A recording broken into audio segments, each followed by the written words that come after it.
sun is shining brightly in the state of Texas, and tonight we're in Houston. It's game number 2 where the roof is closed. Warm evening for baseball. Cardinals made it interesting in game 1 late. Look to bounce back in game 2.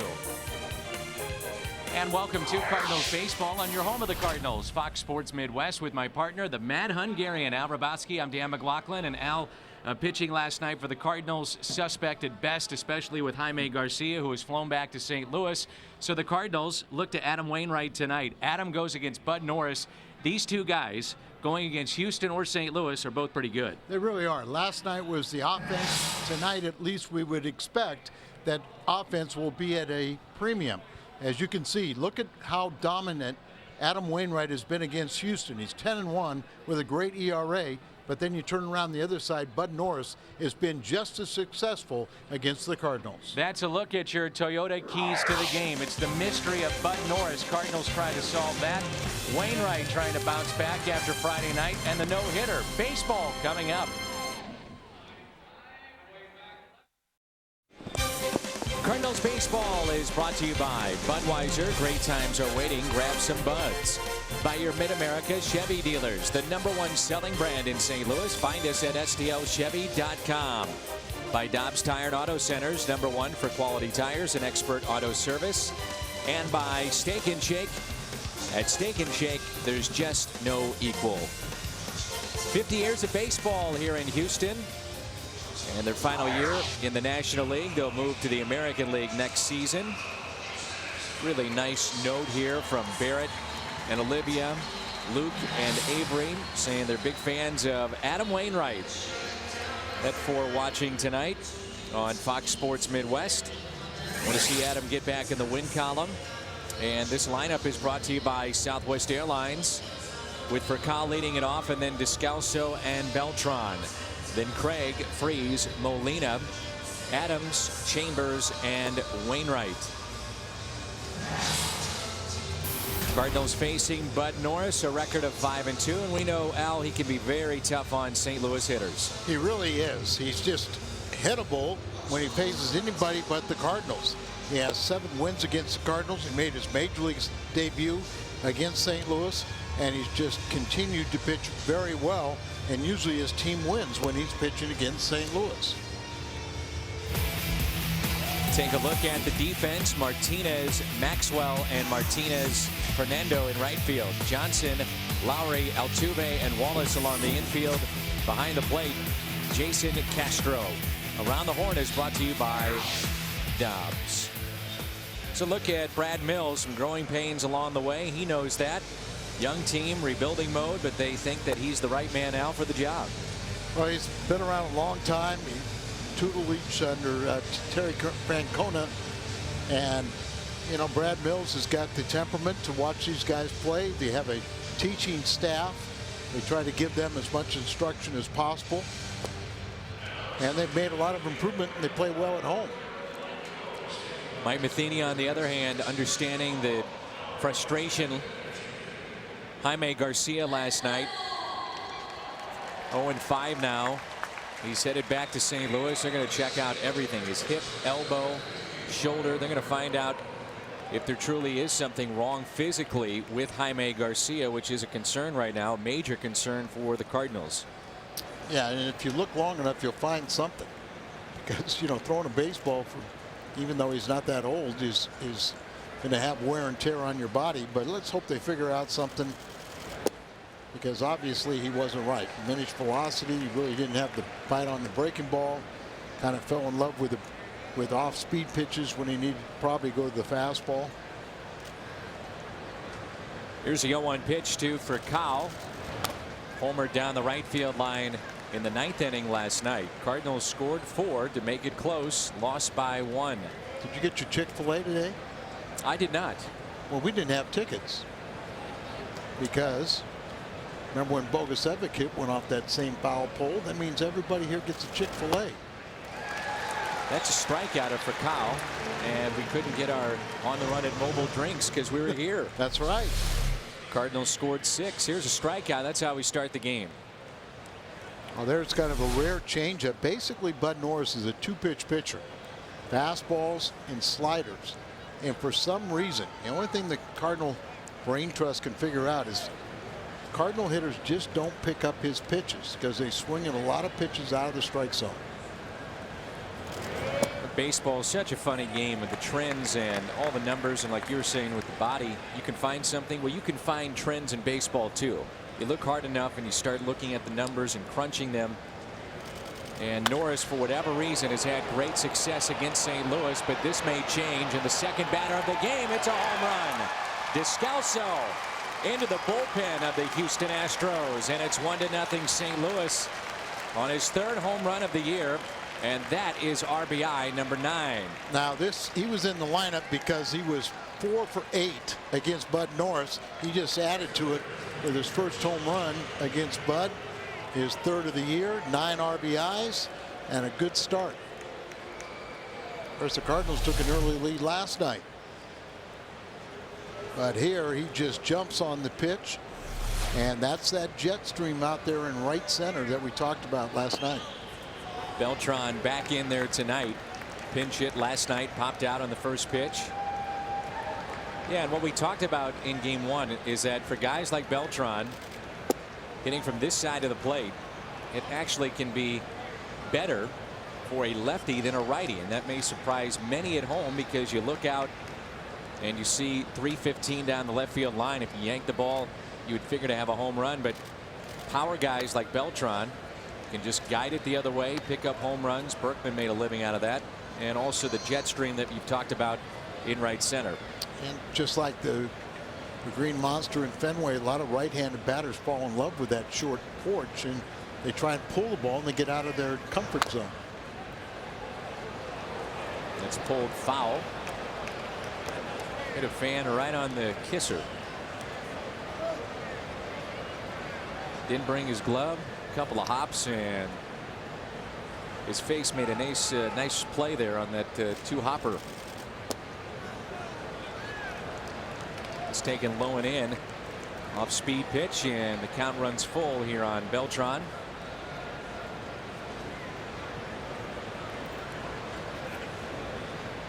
How about back-to-back? Get a pitch to drive. He does, and rips it into right field. And it's off the glove of the right fielder. That's Fernando Martinez. And Beltran jogs into second base. Got a pitch that was up. He was ready for it, turned on it, and lined a bullet into right. I used to seeing 2 of the first 3 batters hit balls hard off of Bud Norris, so maybe this will be the day we turn things around. Fastball in on him, and he just turns on it. As you said, great effort by the right fielder. May have over-jumped. And it looked like it kind of missed the glove, got more of the forearm of his glove hand, but we'll take it. The double anyway. He's shaking it out.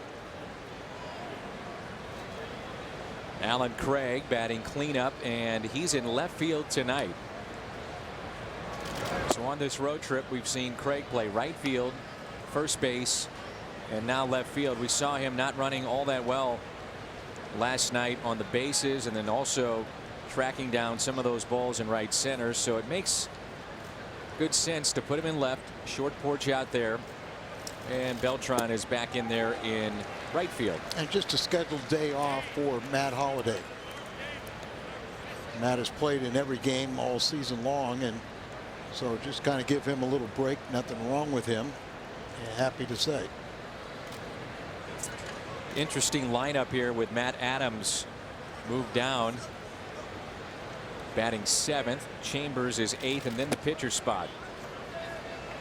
One got away from Bud Norris, up and into Craig. It's 2 balls and 1 strike. Well, last time we saw Wainwright on the mound, it was Friday night. History. Johan Santana threw the no-hitter. So obviously no support for Adam. That's it out of play, and I think you would agree, Al, that early on in that game, Wainwright looked very sharp and maybe the best curveball we had seen him throw all season. Yes, his ultimate line was very just, you know, it did not tell the story of how effective he was early. Retired 9 of the first 10 batters. He had very good stuff. Looked like he was matching pitch for pitch. Actually, in some ways, he was pitching better because there was a lot of early walks by Santana in that game. Hit to the right side, base hit. Beltran being waved in. They'll test Martinez. Throw to the plate, not in time. 2-0 St. Louis on the RBI by Alan Craig. Alan Craig now 3 for 6 off of Bud Norris. So little different story. 23rd RBI for Alan Craig. 2 stints on the disabled list. Missed the first 22 games with the knee surgery. Missed his location. Fastball up. We've seen him turn on that pitch. They challenged the right fielder, and he throws it right into the ground. And really, Beltran's nursing that sore knee, but Oquendo very, very aggressive, and he showed you why with his knowledge of the right fielder's arm. Looked like it was good, good arm strength, but he threw it right in the ground. Up and in to Freeze. He pulls it, and it is fair. That's a fair ball. Craig is going to be waved in. They're going to wave him in all the way in, and he will score. David Freeze makes it 3-0. Little hesitation at first by Oquendo to see if they could dig it out of the corner. Eventually they did, but that hesitation out in left allowed Craig to score, and it's a 3-run lead here in the first inning. Now the Cardinals, I think last night, remember, they did score 8 runs in their defeat, and here they're jumping on these high deliveries just fair. It's beyond our sight lines here, and Alan Craig, with that knee injury, not running at full speed at all. He started to slow up, but then Oquendo sent him home because Alan Craig couldn't see. We couldn't see what was going on in the corner, but JD Martinez must have dropped that ball or something. Wainwright has to love this 3-run lead. Cardinals trying to add on. Here's Yadier Molina. Tony Cruz started game 1 last night and really played well. Got a couple hits in that ball game, but I think we flip a coin. No, we'll just take Yadi as often as we can get him in there. Molina's been playing the most innings of any catcher in Major League Baseball. Talking with the medical staff of the Cardinals today, Al, and they say this guy, the fans don't realize it, we don't realize it, but just all the nicks, the bruises. Took a foul tip a couple of nights ago, was screaming behind the plate in pain, but they say you're gonna be all right. Want us to look at it? He says, get away from me, I'm staying in this game. They say he is one of the toughest players inside the entire organization. And Molina sitting .341 this year with runners in scoring position. Well, nobody understands it more than his manager. The rigors of catching on a daily basis takes a toll, but that's the position he has chosen, and he's the best at it. Here's a 1-2 outside, 2-2. Telling the story the other day of his father. He's an inspirational figure in his life for many reasons, but also because of what he did Puerto Rico and coaching, moving Yadi to behind the plate, popped up right side, broke his bat, and it's out of play. But Yadi was an infielder, second baseman, third baseman, then moved behind the plate. Cardinals and Norris not used to seeing this. 3-run lead in favor of St. Louis against Norris, and lowest ERA at home, minimum 5 starts, and Bud Norris is one of the top 5. Capuano is pitching tonight, and Norris 1.60. But you mentioned it too, Al, as Yadi lines it into center field, base hit. They'll hold up David Freeze. The high throw, but Molina staying put at first. But the Astros are a different team at this ballpark for whatever reason. But here at home, 18-12 on the road, only 6 wins. Right. 6-19. But here they feel like they're invincible. Of course, Bud Norris he's 3-0 with that 1.60 ERA at home. Hanging breaking ball. we're so used to seeing him throw sliders, and that's a curveball, and there's a real horrible throw.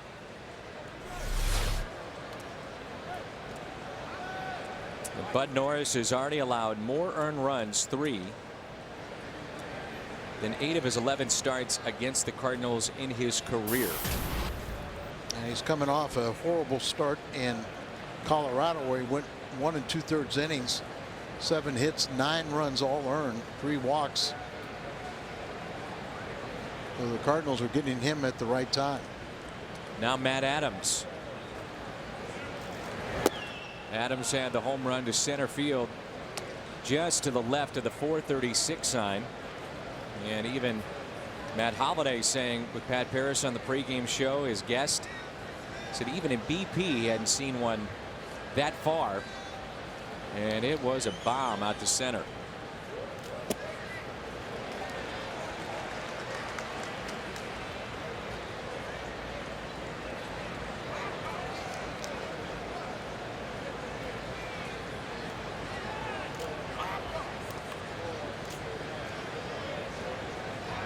One ball, one strike. Runners at first and third.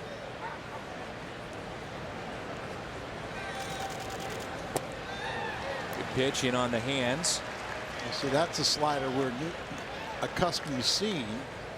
And like I said, Mark McGwire, they just kind of felt like for some reason the Cardinal hitters were not seeing his pitches, chasing pitches out of the strike zone. But at 500 career mark, somebody else is. Pitch that's up. Adams chases. 94 from Bud Norris. Strikeout.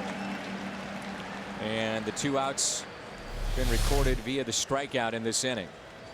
On up the ladder, and that's what we're talking about, that they chase pitches. There was a fastball. 5 hits in the inning, 2 strikeouts, and now here's Chambers, who's seeing more playing time. Al, getting a little more playing time. Robinson had the migraine in New York. He's fine, but Adron is responding, getting a few hits here and there. Batting .316.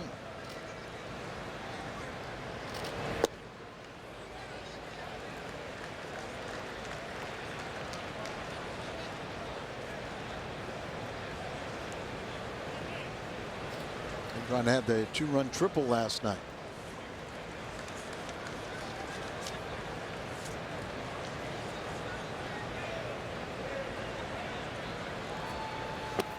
and that's taken low. 1 ball, 1 strike. Yeah, the home run, or the triple he hit last night was the 18th triple of the year, and the Cardinals had just 22 triples all last year.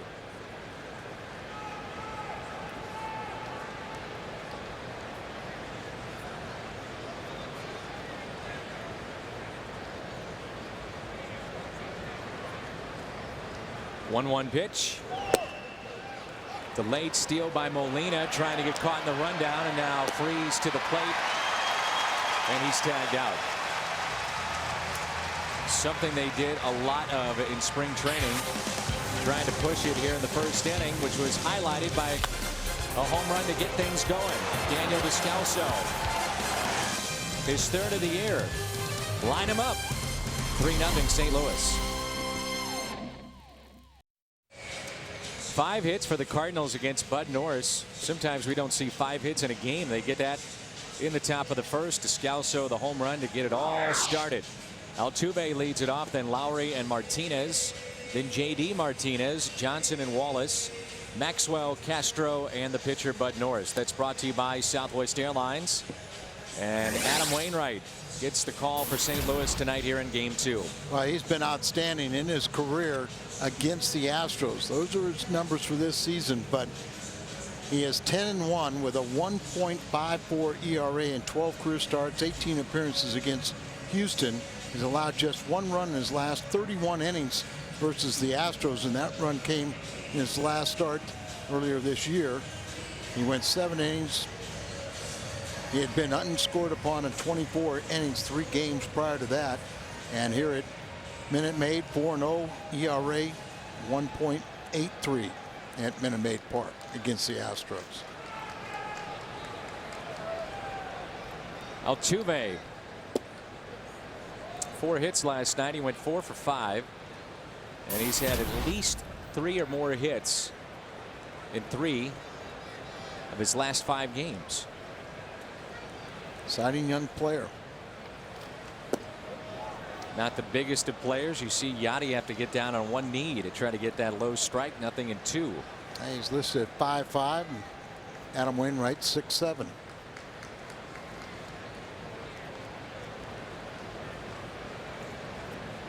Here's the 0-2 pitch.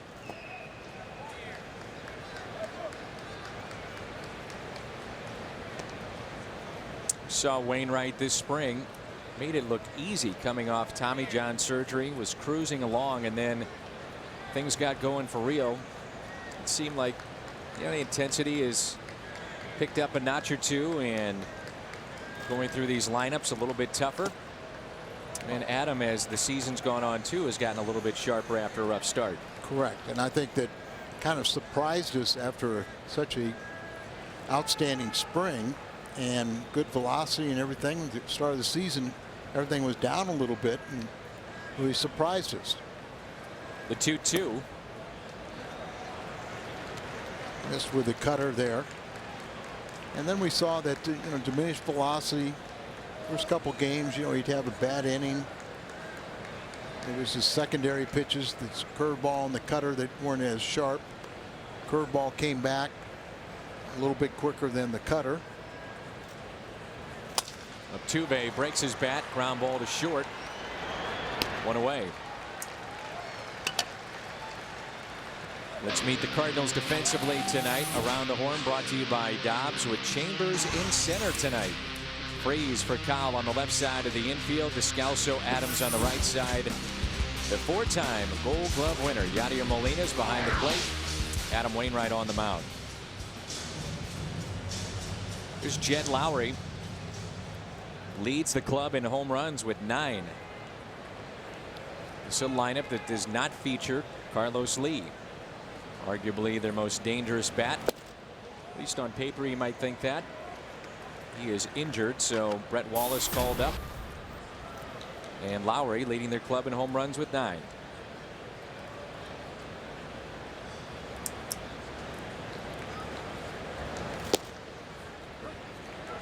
Didn't like that call. Evens it up, 1 ball, 1 strike.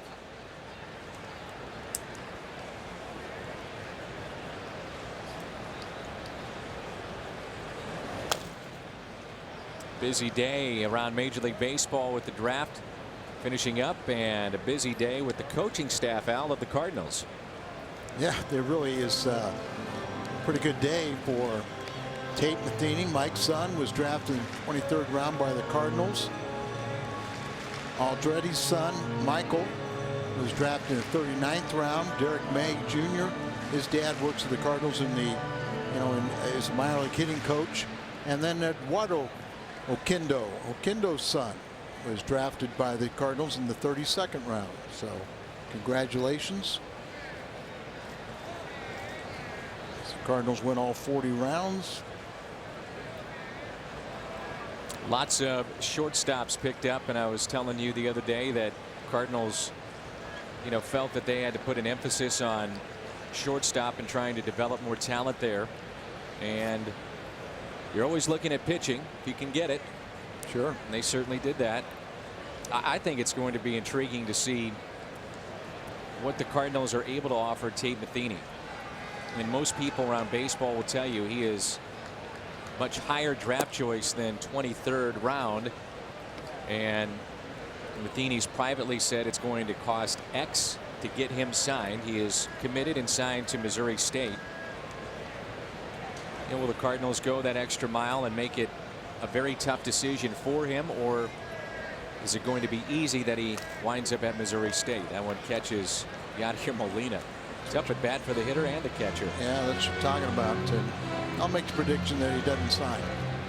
And that's fine, because college education is more important.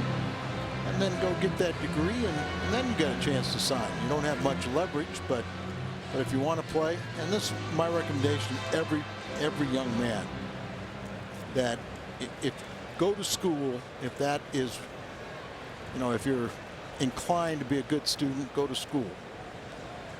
And don't worry about the signing bonus. If you want to sign a baseball contract, you'll make your money in the big leagues. If you're that good, go sign the contract, go out and play, and make your money when you get to the big leagues.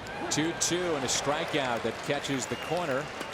Lowry didn't like that call either. First of the night for Adam Wainwright. There's a curveball, and it backdoors a little bit. Like it had a little loop in it, but when they don't swing, you take your chances. Now, Mike was telling me as you get a look at Fernando Martinez, it's about 3 years ago, his son had to decide, for the most part, where his emphasis would be in sports. He is an all-around terrific athlete, very good hockey player. Right? Yep. And Mike's daughter is going to play hockey at Ohio State. Oh, what a play here by Descalso. Wow, what a play. Takes the hit away from Fernando Martinez. Outstanding play, Daniel Descalso.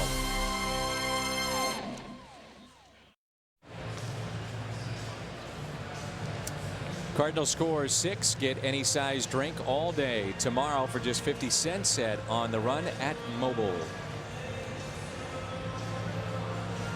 Not a bad first inning put together there by Daniel Descalso, huh? No, not bad. It's a home run and then robs a base hit. Not a bad start for the Cardinals. Offense hasn't been the problem. Even when they had the shutdown weekend offensively in New York, when you're scoring over 5 runs a game, you got to win those games. Think about last night too. Sure, and it scored 8 runs. And I thought that was, what it was played by the offense. They could have laid down real quick. Starter gets knocked out in 2 innings, but they kept on battling back, and it's unfortunate that you kind of look at, there were some heroes in the bullpen, but yet, a throwing error looms so big. That was the error by Freeman, which otherwise would have been a very, very good outing for him. His best by far. The Cardinals will have to think about what they want to do with Garcia's next start. Dipping into the minor leagues, maybe extending a bullpen guy or two. It's popped up to the left side and out of play. Just to finish our thought on Tate Matheny, but very good hockey player, then started to focus on baseball. Still played the sport, but his focus and more time dedicated to the game of baseball. And you might think he's a catcher. He is not. He's a very gifted center fielder.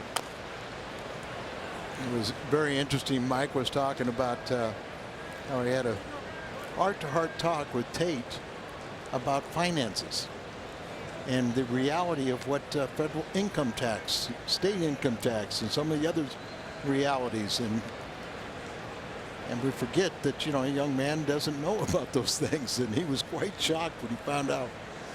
What happens to your paycheck? 2-2 and a swing and a miss. Tate just wrapped up the state title for his high school. Andy Bennis' son plays on that team.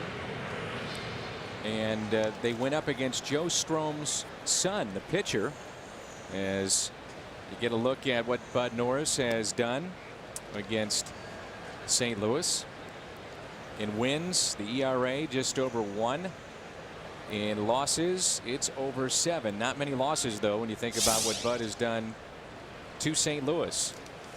But congratulations to Stroms and those involved with Cardinal baseball, and their kids had made it to the state title game. It's a great accomplishment. And Bud Norris is 7-2 in his 11 starts with a .217 ERA against St. Louis. Astros have won 8 of those 11 starts. 1-1 pitch off the glove of Norris to Altuve, and Wainwright is out number 2.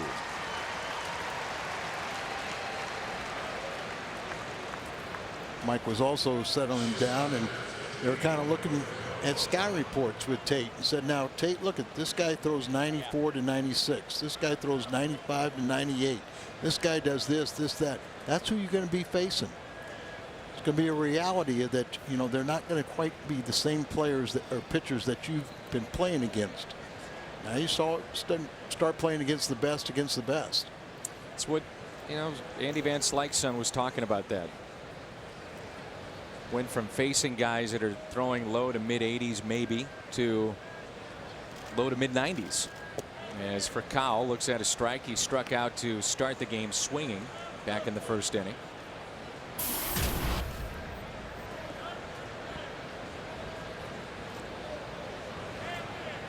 Average has dropped to 312.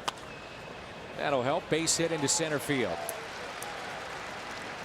Already 6 base hits for the Cardinals. Inning and 2/3.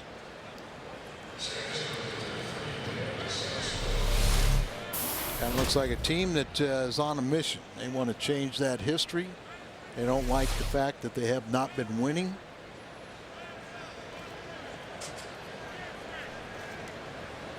They're at the 500 mark and want to say we're not the 500 team. And it all got started with Descalso. Cardinals again trying that double steal where they invite the runner from first to second to get involved in a rundown, and then man from third tries to score. Did not work. You would think it shouldn't work at the major league level, and then if you were around spring training you saw it work a bunch. Yes. A few days I was down there, I think I saw it worked 4 times.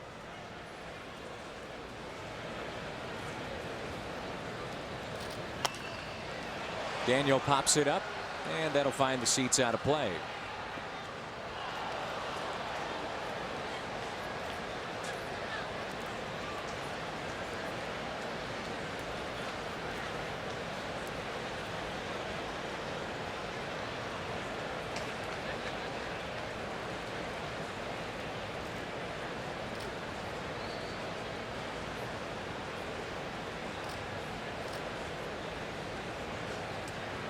Here's the 0-2 pitch to Descalso. Breaking ball and a strikeout. Daniel can't believe it.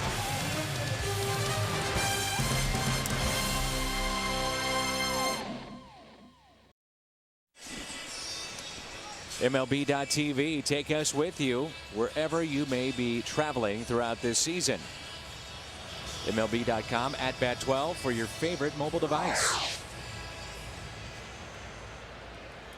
Hernandez is 20th season in the major leagues. Got into it with Descalso, but not enough to kick Daniel out as Descalso was pleading his case on that last called strike. And this is JD Martinez. Sure appeared from here that the ball was inside and maybe even down. Ooh, there's a good curveball.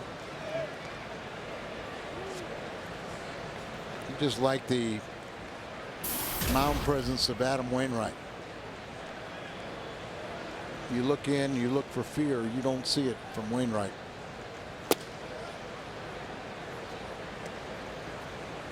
Pitch inside, pitch, make sure it's inside off the plate that they can't hurt you.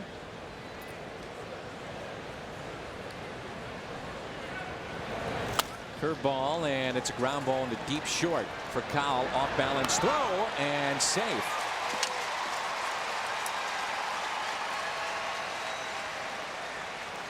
One that was in the hole, so it made a little tougher throw, but Ralphie has that great throwing arm. I'm not sure if he got the lost a handle on it. So fields the ball, tries to throw on the run.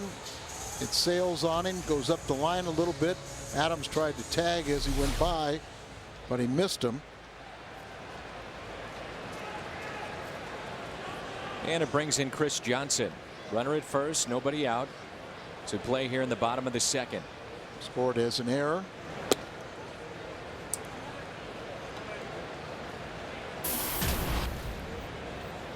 It's a tough error, isn't it? I think so too. Wow. Doing that against your own home crowd, your home team.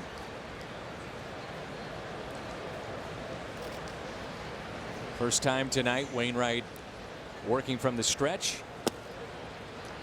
Whether you like him or not, Angel Hernandez is doing some nice work in the community. He was born in Havana, became a major league umpire back in 1991. And one of the things that he's become involved with is building a field for physically and mentally handicapped kids. Talk to Mike Matheny about that. Same type of field, a rubberized infield for wheelchair players. And he's raised a lot of money to do this down in Florida. And Mike has his Catch 22 Foundation and his dream field out in Chesterfield, which has already been built. And one of the things that he's doing, he's involved with the high school all-star game in St. Louis. As we get a look at the 1-2 pitch. And on Monday, it's his golf tournament, but also prior to, and it's only seniors out, 50 seniors. Some have been drafted or assigned college scholarships, but they'll play in 2 weekends at Busch Stadium. Mike has been involved with this. It's the 3rd annual event coming up.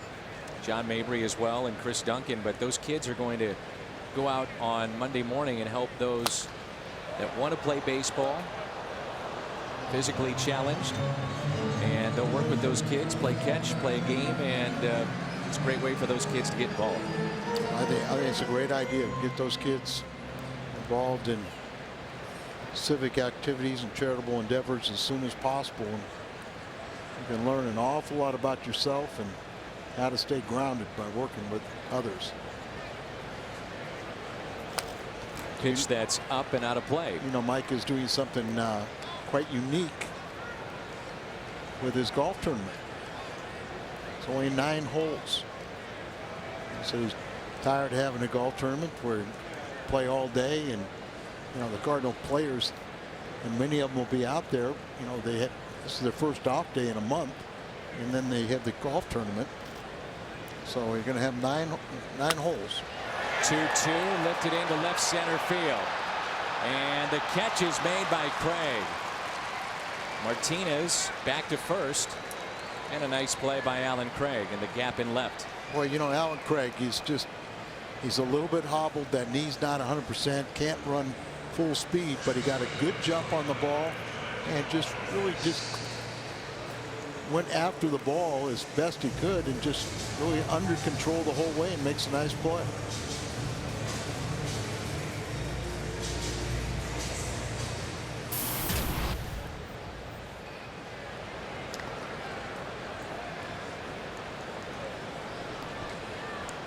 Brett Wallace, 3 for 6. His recall to the big leagues. They've really tried to pound him inside. That's something that they've talked about even last year, Alan. You were mentioning last night how Wallace always goes to the opposite field, or at least he did. And teams trying to exploit that going inside because they just feel he won't turn on a pitch. Yeah, the only thing he'd really turn on is something soft. Inside again, fouled off. 1 ball, 1 strike. I feel he just doesn't drive the ball with extra power, but he has gotten hits against the Cardinals. 321 average. Altuve, remember, he had 4 hits last night. He's almost at 400. And I think we've talked enough about Bud Norris and his success against St. Louis. Ryan Ludwig with a bases clearing double to give the Reds a 5-run lead in the 5th. Behind Johnny Cueto, who's allowed 2 hits in 5 innings. Cardinals start 3 games back in the Central. That's pulled foul.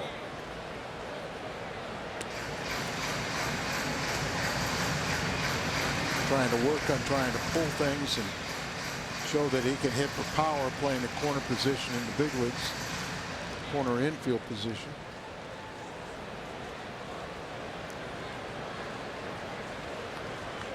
I always find it interesting how a GM views the ballpark, their home ballpark, and then the kind of player that they want. You're looking for speed. Everybody's looking for pitching.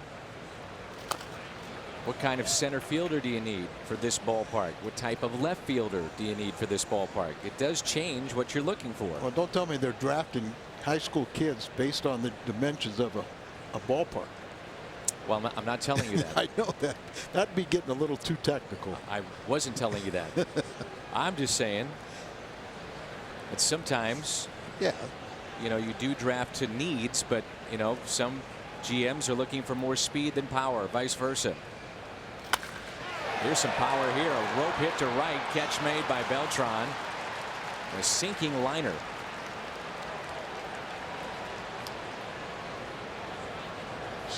Ball was tattooed. Yes, it was. A lot of time you get that top spin and you get that sinking action, like you said.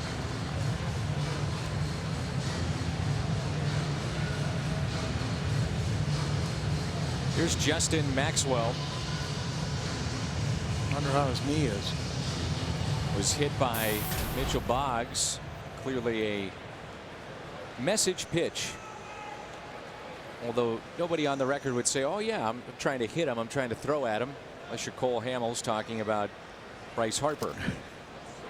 There's a strike at the knees, and if you missed it, it was Justin Maxwell who hit his 5th home run last night. And stood, stared, had the Tom Lawless going. He's a very talented young player. Astros picked him up when he cleared waivers from the Yankees. And he's hit 5 home runs and 76 at bats. He already in his young career has got 4 pinch hit home runs. Talking with some of the players today about just having Lance Berkman around and seeing something like that. He voiced his displeasure. Strikeout on the outside corner. Second of the night for Adam Wainwright. Cardinals baseball is brought to you by MyKiaSt.Louis.com. And right now at Jack in the Box, you can try the new Chipotle Chicken Club Combo for just $4.99 plus tax.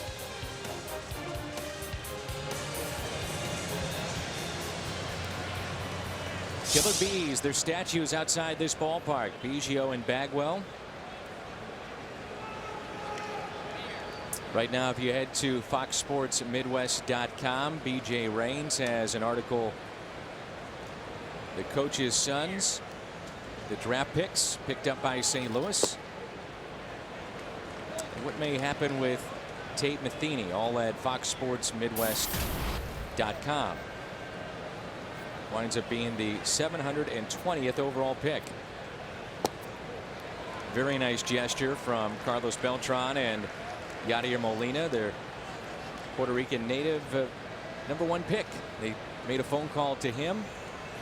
He will be here tomorrow. And I thought I saw on the crawl on one of the stations where he is verbally committed to sign with the Astros. For the most part, there is a framework in place for a lot of these top draft choices, and a strikeout of Beltran. Knowing the pool of money, what can be given to the amount of top picks. If you go over that pool, you can lose draft choices in the future. You can be taxed. So I'm talking with Jeff Luhnow, some of the others in the negotiations for Houston, said they had their calculators out looking at everything that they had to do to put into the numbers and what they thought. Here's a long fly ball out to deep left field. Will carry? Yes, it will. It's a home run. Alan Craig into the Crawford box in left. He'll take it. 4-0 St. Louis. Craig, his 7th home run. Already 2 RBIs in this ball game. He has just been on fire. Just have to keep him in the lineup. Just gets underneath this one, and this is where this ballpark becomes very cheap. But you pitch to, in accordance.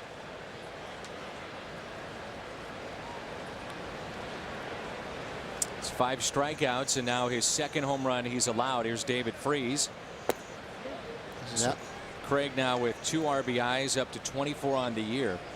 7 home runs, 24 RBIs, adding over probably 370 or something. 377, and he's playing in his 19th ball game.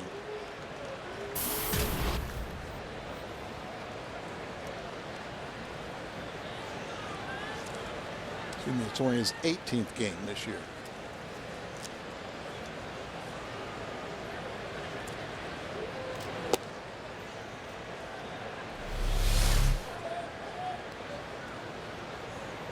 Receiving line.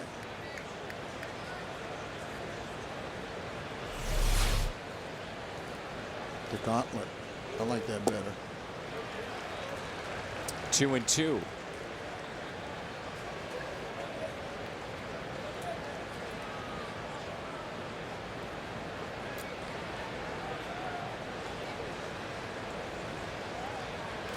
Two pitch to Freeze. Not sure if David Freeze is off the plate a little bit more than we're used to seeing. See if you can pick up on it, Al, and if you agree. Maybe just slightly backed away, or do you think the same? It does look like he's further away, and I don't understand why, because he's, we've seen at times where he's just lunging and almost bending over trying to reach for the outside pitch.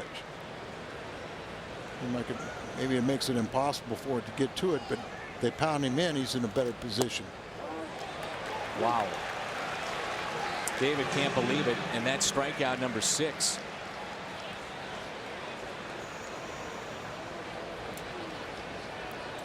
Fox Sports Midwest presents Girls on the Run Day at Busch Stadium. That's on July 8th. girlsontherun.org, and you have a chance to get your tickets and also head to the field before our first pitch. Here's Yachty, shoots it to the right side, and Molina is 1 for 2. Alan Craig with a home run out to left, his 7th of the year. Also has an RBI single, 2 ribbies on the night, 24 on the year. 4-zip St. Louis.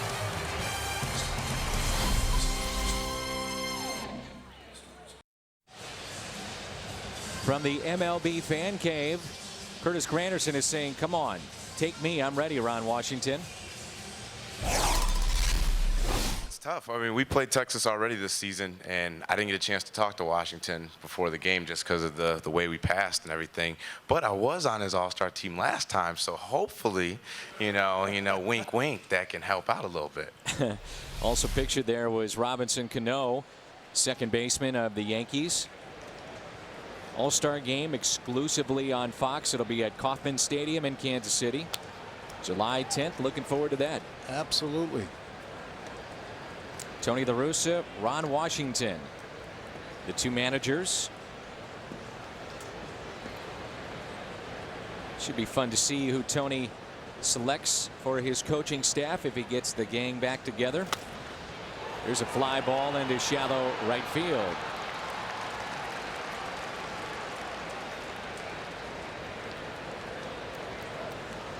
Castro lines out to right. Curtis Granderson. He's in center right now as it's stacking up. A lot of Texas Rangers on that. The one in left field is pretty darn good. Oh, yeah. And he's the leading vote getter for the All-Star affair. And that's Josh Hamilton, who has said he does not want to participate in the home run derby, but he's set to go for the All-Star game. And if anybody should know about game 7s, and this one counts, St. Louis and Texas, they sure do, is home field advantage for the National League last year, and game 7 in St. Louis. Now, isn't Josh Hamilton a free agent to be? Oh yeah. Oh yeah. Here's a 2-0 pitch. 2-1 on Norris. And Danny, you passed his book off to me, and I really enjoyed reading his autobiography. I think they ought to almost make that mandatory for all minor leaguers to read that book. Pretty amazing story. Shows up at his grandmother's doorstep, broken down man, out of money, completely broke financially, physically down to about 155 pounds. I mean, consider that, looking at him now. And somehow, some way, makes it back to the big leagues. It's one of the great sports stories. Recent memory, certainly for Major League Baseball, and by all accounts, anybody that's had the chance to visit with him say he's a wonderful guy too. Yeah, but just chronicles, you know, from being was he a #1 in the country? But he was number one pick, but he was number one overall to Tampa Bay. Yeah, and just to be on top of the world and then just to see it crumble, and lucky to be alive. Here's Altuve, top of the lineup. Suspended from Major League Baseball for life, and missed 4 years or so, and regained his status. And that's the amazing thing, to see how good he is right now, Al. How good could he have been? Right. The thing is, I'm not sure he could get any better, but maybe he could have. Oh, that's dropped in right. Very casual by Beltran. The fans will love that. They will love that. Aaron Carlos. Yep, it reminds the story of Andy Van Slyke, who used to slap down on the ball, and Bob Forrest said, that's fine, you can do that until you drop one. And there you see, kind of slap down on it a little bit, looks cool, and you know, of course, Beltran tries to rush the throw there, but Altuve, heads up ball player, 2-base error, and you don't want to give this, don't want to give an inch in this game, but Andy did that in Chicago when Bob Forrest met him on the top step. I don't think Andy ever dropped another ball after that. And I might even mean in his career, because it became a outstanding. And now a balk has been called on Adam Wainwright. So Altuve winds up at third.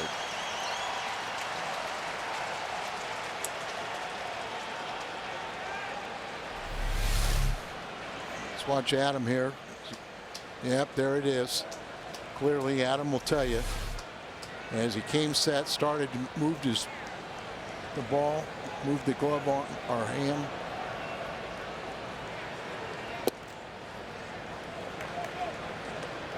So boy, we just put him into the third for nothing.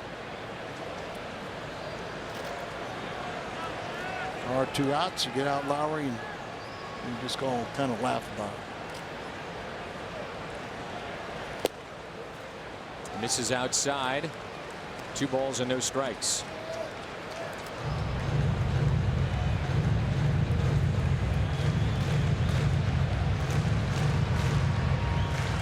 We've had 2 base runners tonight, both of them reach on errors.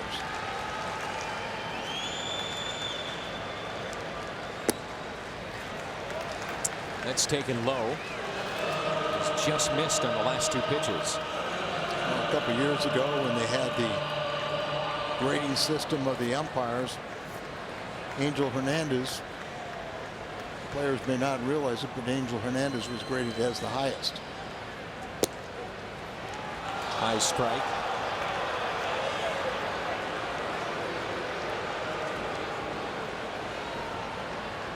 Four of Alan Craig's last 9 home runs, dating back to last September, have been in this ballpark.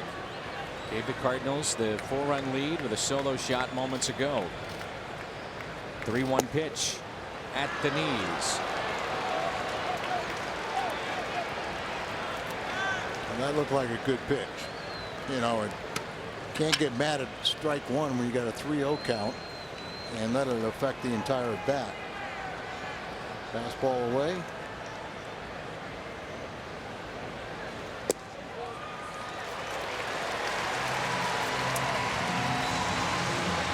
Take a look at the National League and the vote getters, the top vote getters in the National League. Braun, Kemp, Beltran, David Wright down at third, Tulowitzki, Colorado shortstop, then Uglo picked up career home run number 200 last night. Votto at first, Yachty behind the plate. Leading vote getter is Kemp.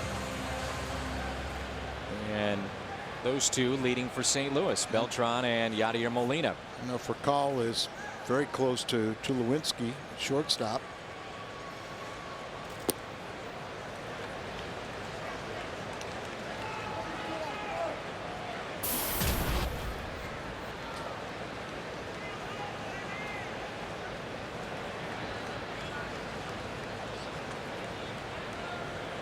Not only does it extend the inning, but the pitch count for Adam Wainwright.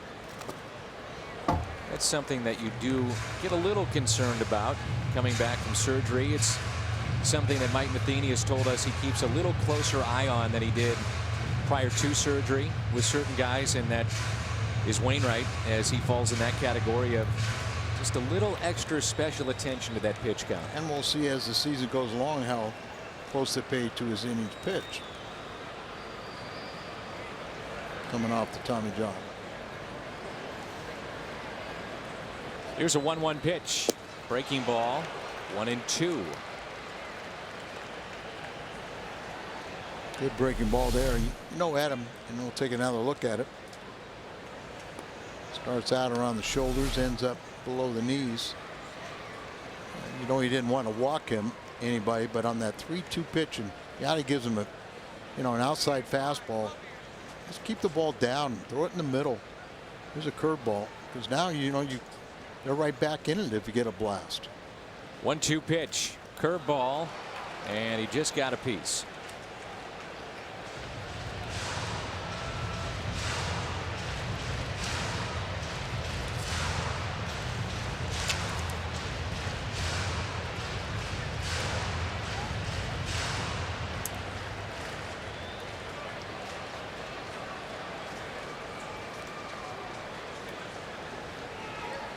One and two the count.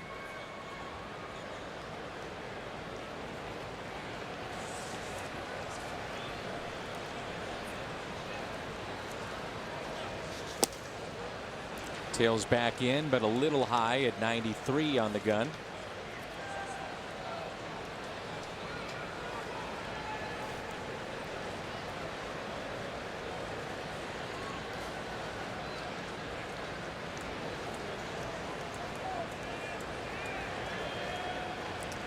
Asking for the curveball again. Don't hang it. Grounder that's foul. Kind of did, didn't he? But foul ball.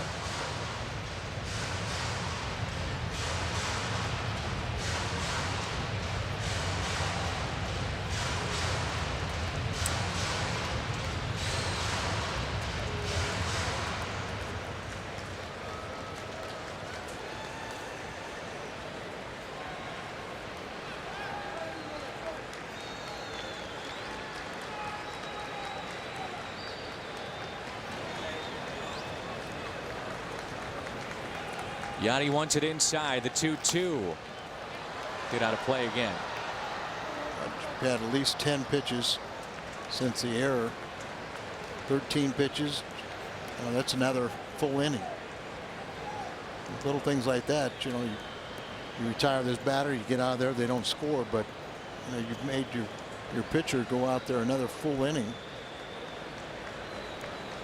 Pitch count up to 55.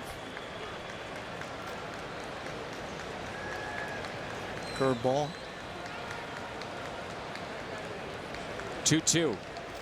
Got him. Strikeout for Adam Wainwright. His fourth of the night. Wainwright gets the strikeout. And his curveball, as we talked about earlier, was very good at times on Friday night. And tonight it's been effective as well. He's backdoored the ball. He's done all kinds of things with it, changed speeds on it.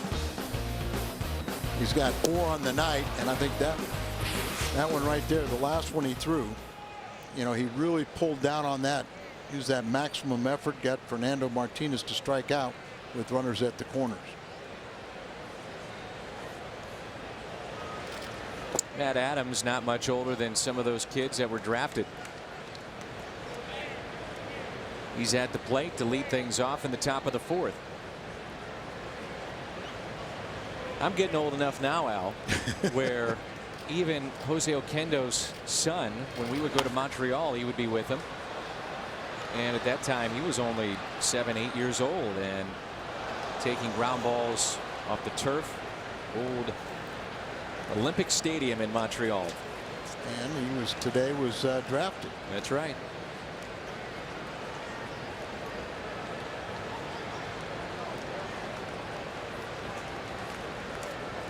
Here's a 1-1 pitch to Adams. Blasted one to center last night. With more on that, let's bring in Pat Paris. Hello, Pat. Hey, Dan, 445 is the true distance, the website that researches that from the home run last night by Matt Adams. I talked to him before today's game once again about it, and he said that in batting practice yesterday, the first time he's ever taken BP here at Minute Maid, he again noticed what we've always noticed. Right center, great place to hit the ball. Center field, nothing he hit would even come close to the hill. So he was surprised as any of us, that his ball traveled 445 feet over the center field wall. And Patty also hit a breaking ball. Wasn't a fastball, but a breaking ball that he muscled out. So that even added to it. Fact was that, here's a guy, and Matt, you were talking, or rather, Pat, you were talking to Matt Holliday about Adams, and even Holliday, guy that's seen some big time home runs, he was pretty impressed too. He said that the only one he'd ever seen longer was video of one of the Colorado Rockies minor league guys in an exhibition game here hit one up where that ivy grass area is above the center field wall, and that was just as he said, one that he'd seen on video, but the one that Matt Adams was easily the longest one he's seen live. And Matt Holliday, Pat, not in the lineup tonight, but nothing serious, right? This is just a given day off. Second time this season that Matt Holliday has been given a day off is all, and you never know, he might end up pinch hitting at some point, but it's always a battle for Mike Matheny. Maybe a juggling act is a better word, trying to find guys that are in the lineup almost every day a day off now and then, whether it be mental or physical. He has the same issue sometimes trying to get Yadier Molina some time. Same thing with Carlos Beltran with that knee of his, and Matt Holliday certainly fits into that position. All right, Pat, thanks. Here's Chambers. And right on cue, Tom Mee, our director, shooting Matt Holliday, who was very uptight inside that dugout. Oh, yes. You only wish you could do that with your neck, Al. How many surgeries have you had? 4. 4, okay. Man, if I did that, it would fall off. I know this. You would not be able to move. It's locked down now. It can't move like that. Pat brings up a good point. That's a great bullet back into the game possibly for Mike Matheny to use. Off the bench, Matt Holliday. 0-2 pitch to Chambers, who struck out his first time up. And Matt has played in every game because the previous day he had not started. He did pinch hit, so Mike Matheny might take care of that and keep his game played intact. Fly ball out to left into the corner, and the catch is made near the wall. Nice play.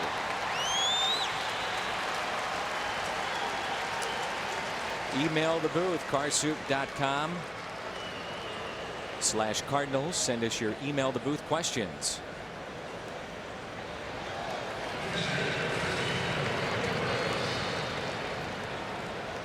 Here's Wainwright. Adam grounded out first time up.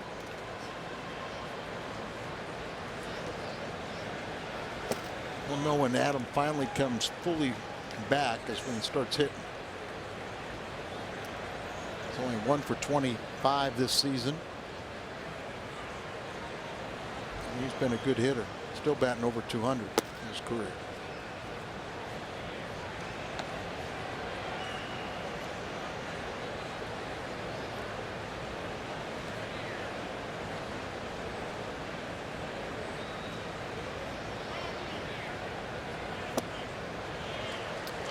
The thing about Bud Norris when he's right, Al, they talk about his slider offsetting a very good fastball, but tremendous slider when he's right. And that's what we talked about in his previous starts. Cardinals do usually chase it. A lot of times out of the strike zone, they're swinging at it. And a good enough fastball to keep you honest.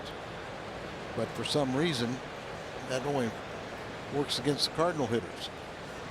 Just a 500 pitcher lifetime. And 7-2 against the Cardinals.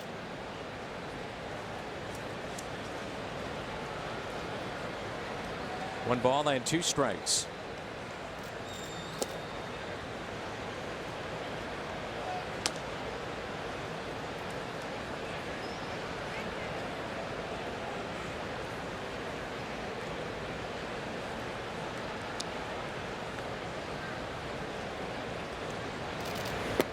There it is. Strikeout for Norris. That's 8 the first 4 innings.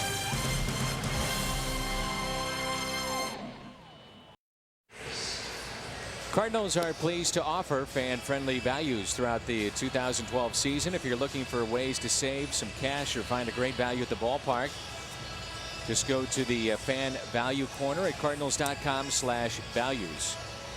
Right now on the front page of Cardinals.com, there's the dynamic deal of the week.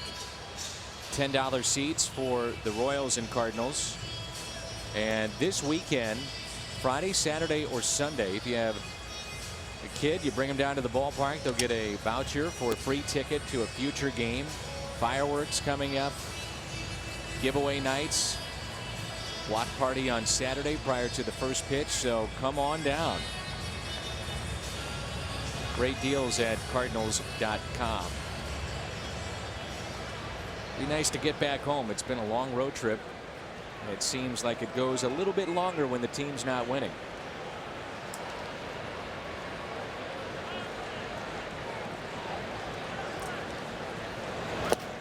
A strike at the knees to J.D. Martinez. Wainwright struck out 4. He's walked just 1. No hits allowed. They got 2 reached on errors, one by Beltran and one by Furcal.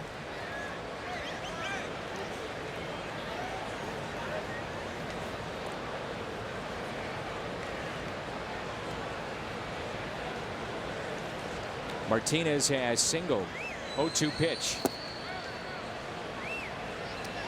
You think about who's available tonight in that bullpen for St. Louis and putting even more emphasis on the air by Beltran, extending the inning for Wainwright, and asking him to go deeper in this game.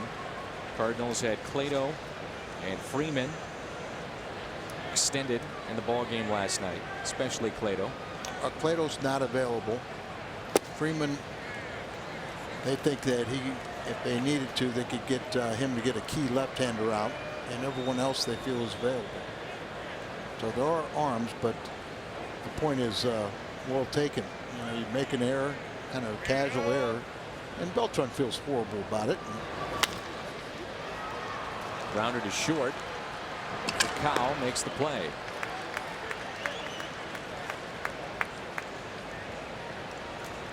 Cape Girardeau. Al will be there on Saturday. It's the mission continues.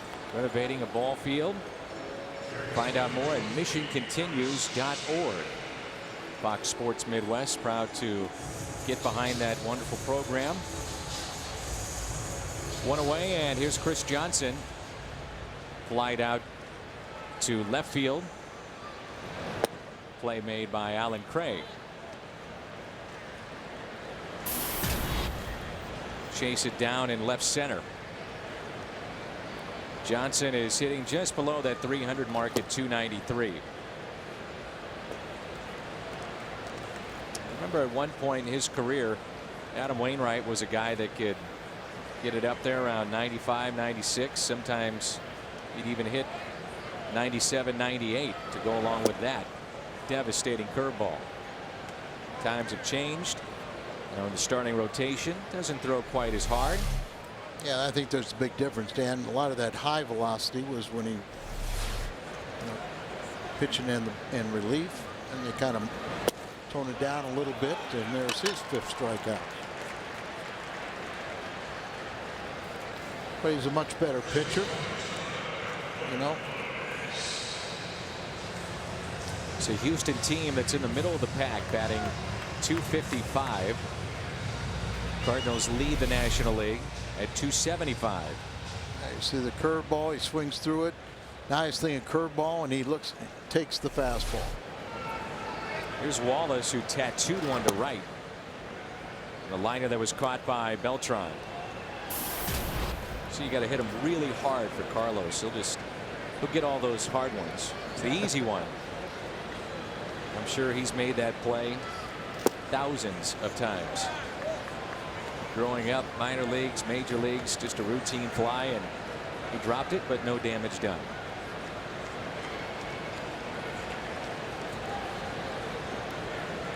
The 2-0 pitch to Brett Wallace. High fly ball. Out to center. Chambers, 2 hands, makes the catch. And a 1-2-3 inning for Adam Wainwright. Top of the lineup coming up, 4-0 St. Louis.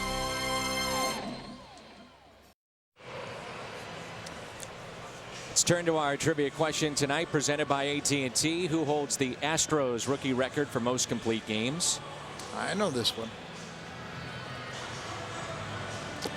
Joaquin Andujar. Is that who you thought? I did not know. We've had that before. I should have remembered it, but did not come to mind. Hey, you think about these two franchises, and Darryl Kyle comes to mind. Sure. Darryl Kyle Award for both these teams. After every season, awarded to individual that has meant a lot to his team inside the clubhouse, in the community, on the field. Jose Cruz started in the Cardinal organization and ended up having a great career as an Astro. For Kyle, on the ground to Altuve to his left. 1 pitch, 1 out. And Larry Dierker. That's right. Was with the Cardinals. And we're at Minute Maid Park in Houston. Dan, Al, and Pat with you. Story so far, a couple of home runs hit for St. Louis. One of those off the bat of Daniel Descalso. that thing started in the first inning. Cardinals jumped out, got 3 runs on 5 hits, and an Alan Craig home run. Our understanding is, and we saw Wallace hit one nearly to the roof moments ago, is that, and by the way, that would be in play if it hit up there, that they've never had a ball that's been in play hit the roof or the rafters. Descalso didn't hit it to the roof, but did hit one to the seats. Got it started specifically into their bullpen, and then bottom half of the inning, great play behind Adam Wainwright. I would have to say this roof is much higher than the Astrodome. It is, and they say, Al, that only time it's hit the roof is foul territory down the left field line. That makes sense. It's the closest place, because that same rafter area in right field is way out in the outfield.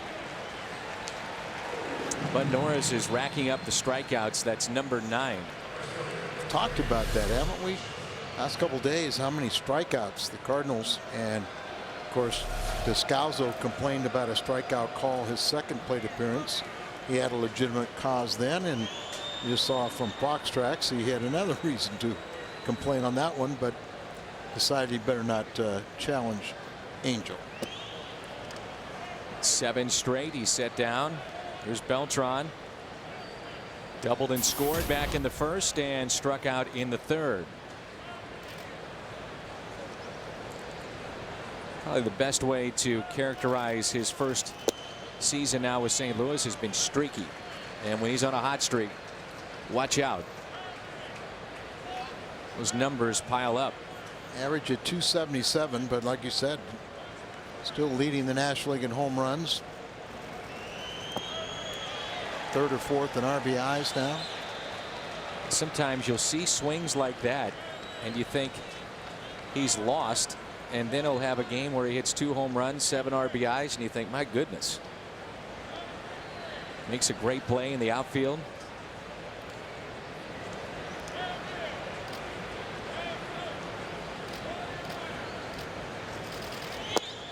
Swing and a miss. A lot of breaking balls to Beltran last week or so.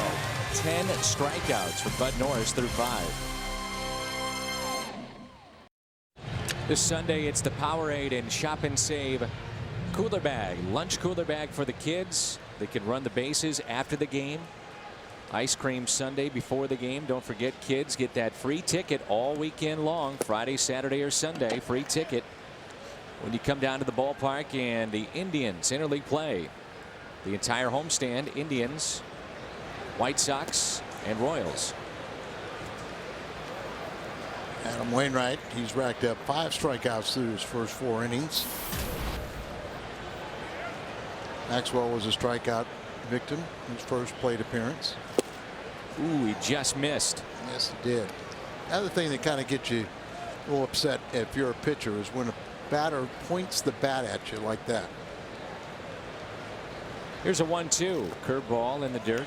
He was doing it a lot more pronounced where he would hold it out there, and it's part of his trigger mechanism, you know, waiting for a pitcher to get in to start his windup, and then he brings it back. But pitchers don't like that.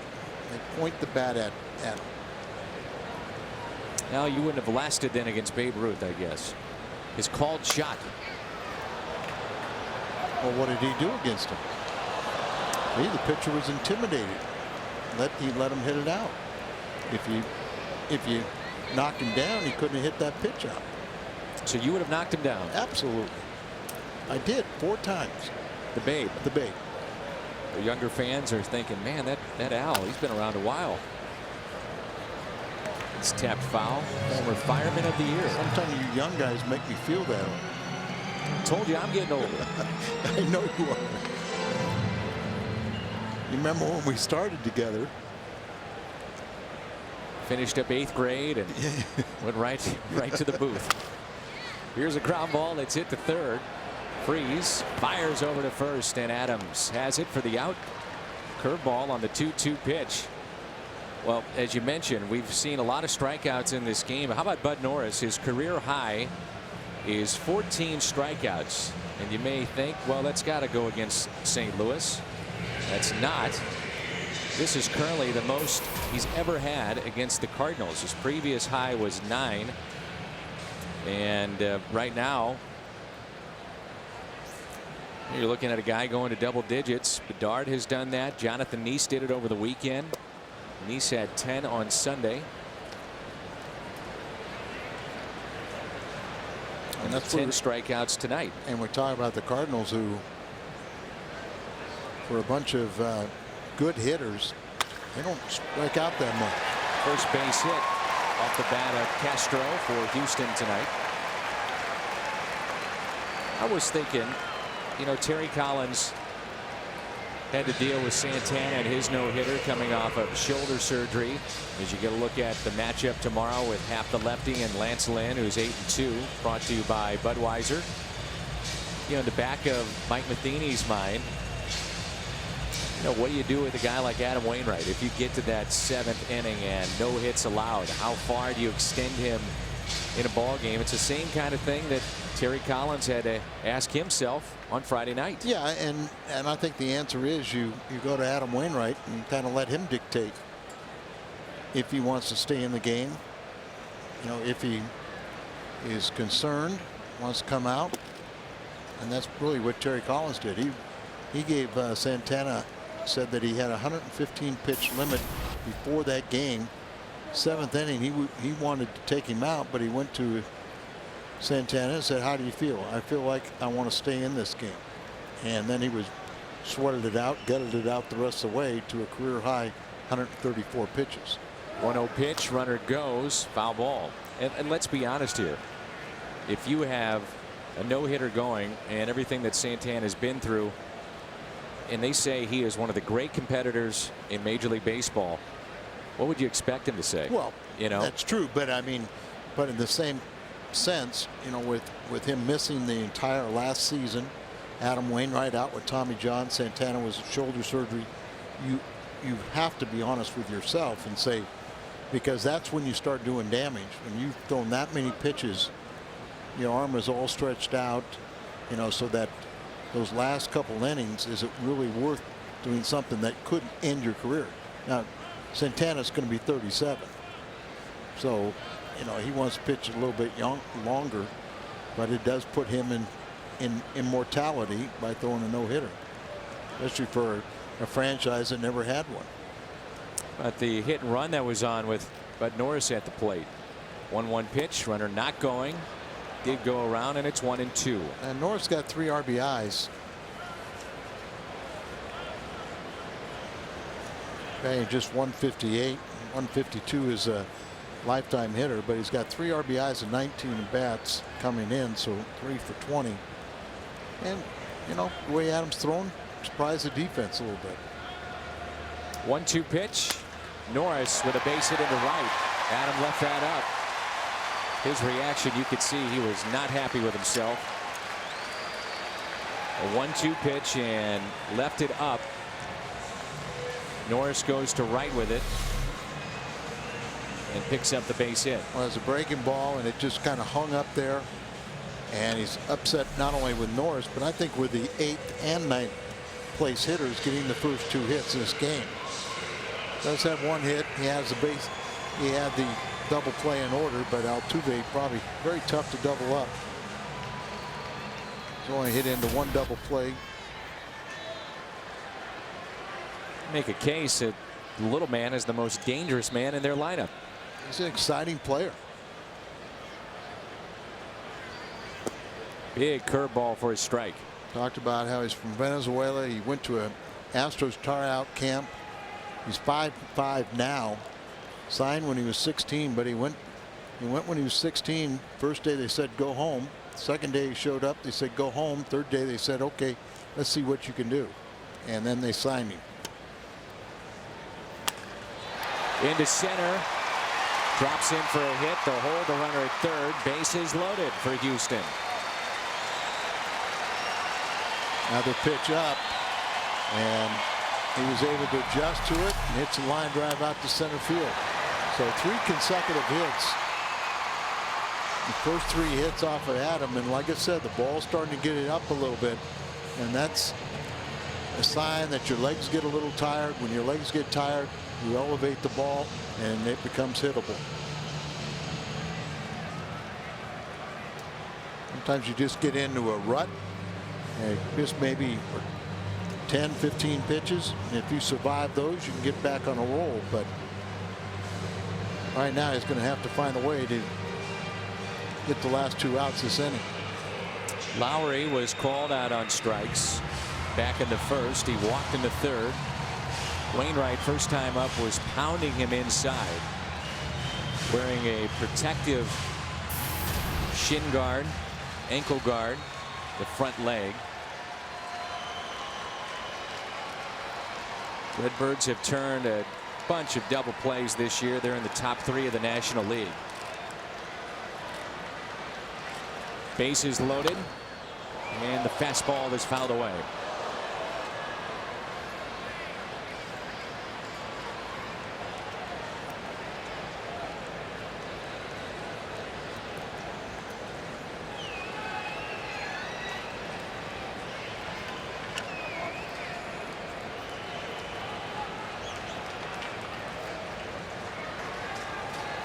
Oh, 1 pitch, curveball, pulled foul.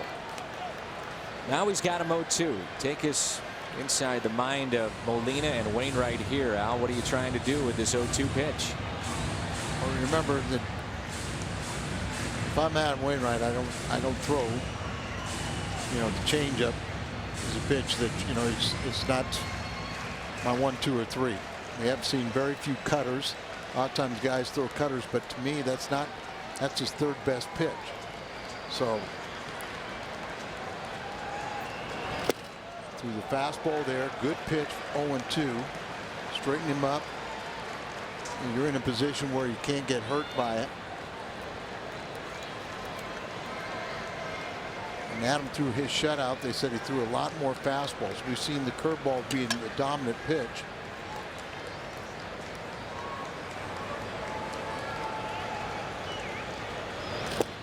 Tails back in for the strikeout. His biggest of the night. Wainwright picks up strikeout number 6. Like another pitch up. Supposed to be inside, but it did move and slide more, catching more of the plate. It was at the top of the strike zone. That's another thing. That all of a sudden this inning, even though he got a strikeout there, you got to remember it. His ball was up there. Up there, you've got to be careful. Fernando Martinez is grounded out to second. Struck out back in the third. Chased a pitch up. Strike 1. 89, swings right through it. Pretty much was at the top of the strike zone. Those lefties are low ball hitters. Today there's more and more high ball hitters from the left side. But here's the 0-1 pitch. Curveball. Strike 2. 0-2 again. I feel a lot more comfortable throwing the curveball here as long as you get on top of it. But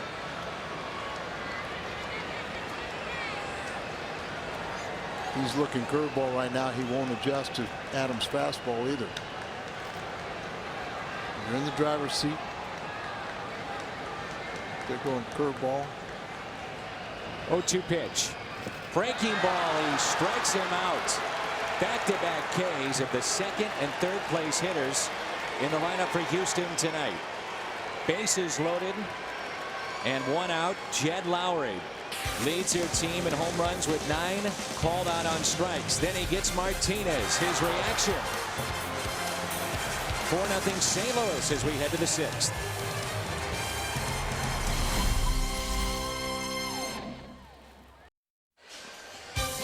Cardinals baseball on Fox Sports Midwest is brought to you by AT&T, the nation's largest 4G network. AT&T, rethink possible.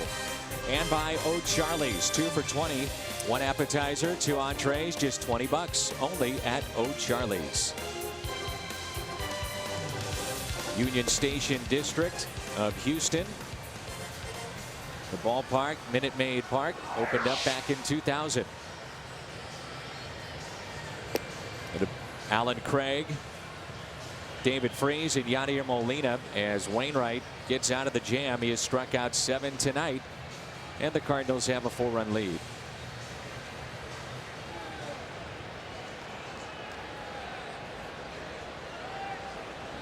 If the Cardinals can hold on, Wainwright would have win number 5. But Norris already at 5 wins, 5-2. He has struck out 10 on the night. Craig was the last to reach against Bud Norris with a home run. That was in the third, a solo shot. And he also has an RBI base hit. The 2 RBIs, he's up to 24 this year.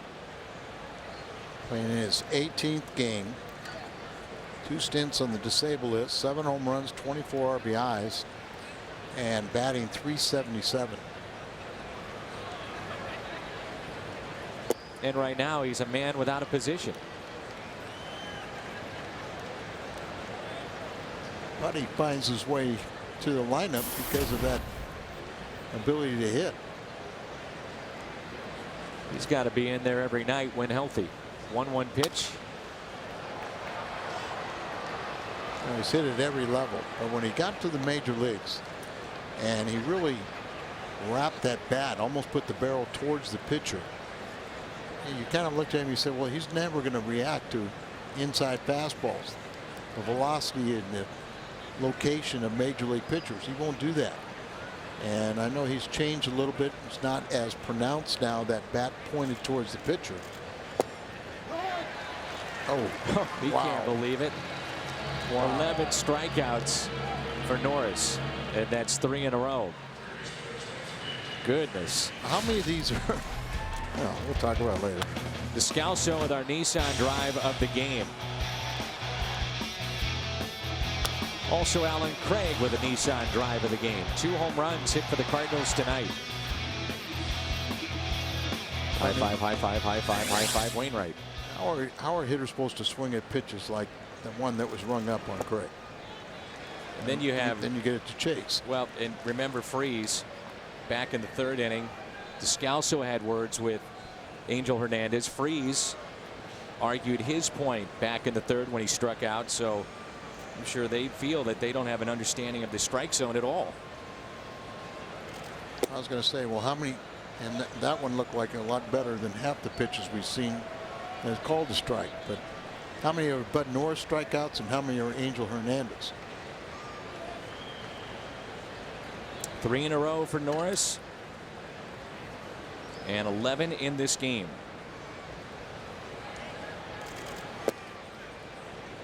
Cardinals' third game in their last 4 with double-digit strikeouts. And that's just something they don't do. They haven't been receiving the walks like they did earlier, and the strikeouts are piling up.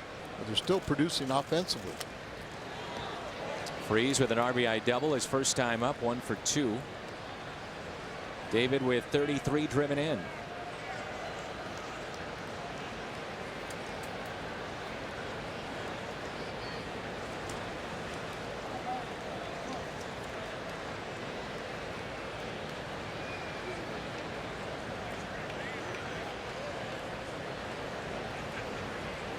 The 2-2 fastball and a strikeout. 12 for Bud Norris, closing in on his career high of 14, which was set against Pittsburgh. 92 pitches, 12 strikeouts for Bud. You just get the feeling if he can stay in the game long enough, he'll set a new high in strikeouts. You also get the feeling if he's anywhere close to the plate, it's called a strike. Yes. Molina with a base hit, and he's also grounded out.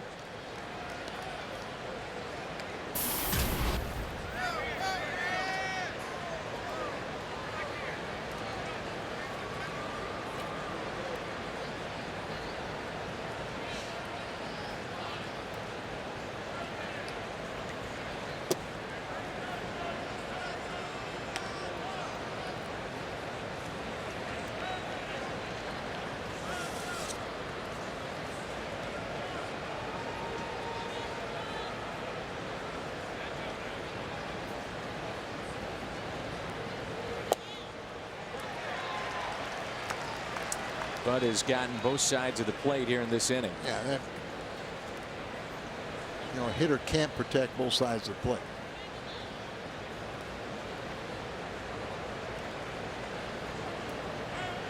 One ball and 2 strikes. He goes outside. Yachty has to reach for it. Ground ball to short. And a 1-2-3 inning. Norris has struck out 12. Wainwright with 7. He's back to work when we come back. If you're heading out of town, take us with you. Our coverage on Fox Sports Midwest, your home of Cardinals baseball, MLB.com @BAT12. For your favorite mobile device, text @BAT to 31826. Visit Cardinals.com for more details.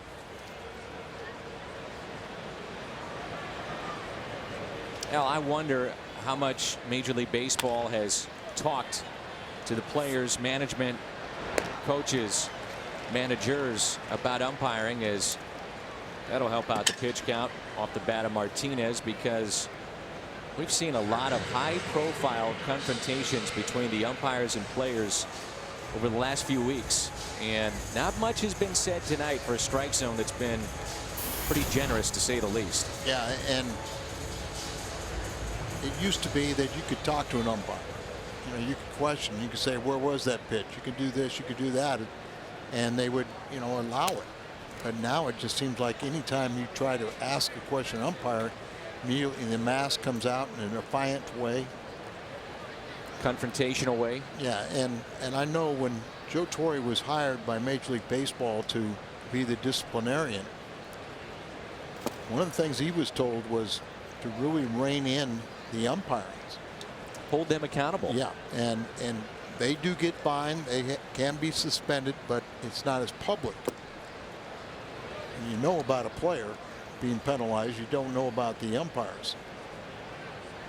But it is a very valid point, Dan, that, you know, players, if they don't maintain a certain standard and quality of play, they get sent to the minor leagues. They get released. You know, an umpire, you know, that doesn't happen. And there a lot of the older umpires Chambers is back on the 2-2. It's over his head. All the way up the hill. Johnson to second. He's on his way to third. In there with a 1-out triple.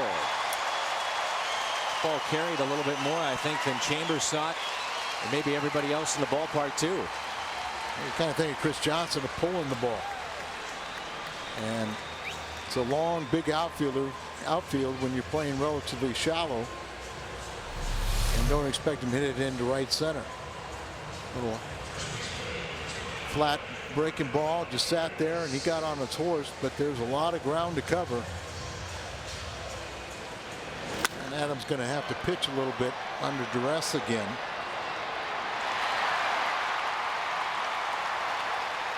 But they did go through a whole bunch of umpires that have retired, that were getting, to an age that, one, their eyesight, their physically, can they stay out there for 3 hours plus? Home plate umpire bending over so many, for 200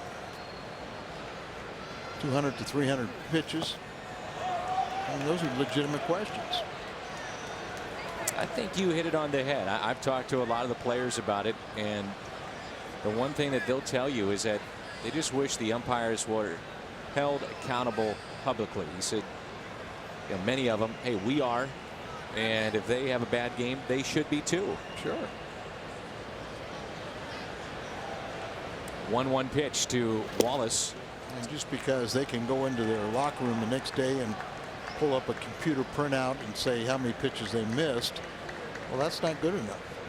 That doesn't satisfy the guy who's trying to make a living, and he gets rung up 2 or 3 times on pitches that were those bad pitches or bad calls. There's a base hit out to left. RBI for Brett Wallace. Scores Johnson. It's 4-1. Second RBI for Wallace.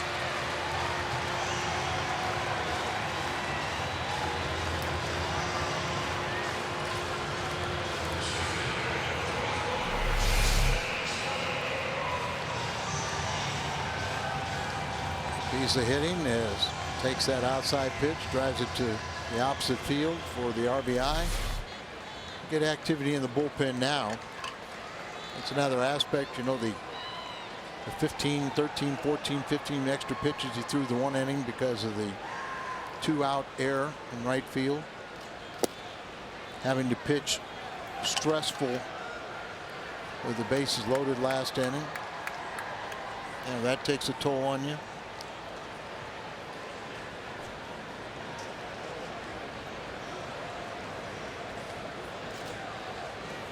No balls and a strike on Justin Maxwell. Short lead at first by Wallace. Breaking ball, strike 2. Chapman with a scoreless ninth for Cincinnati. They hold on to beat the Pirates 5-4. His ERA 0. What a first half he's had. Aroldis Chapman, Cuban defector, hard throwing lefty.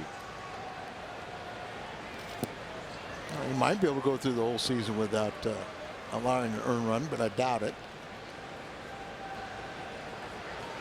Quite the accomplishment. 9th inning, closer.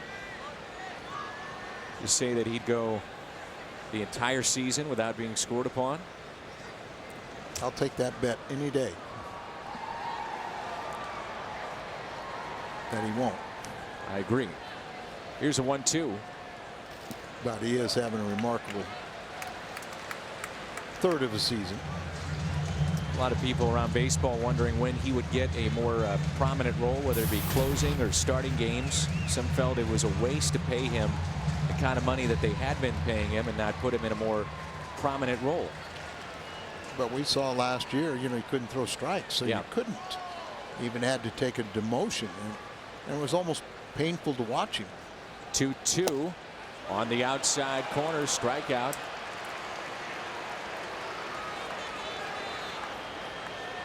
We knew that was coming as Maxwell on the first strike was shaking his head. We're at Minute Maid Park. Dan, Al, and Pat with you.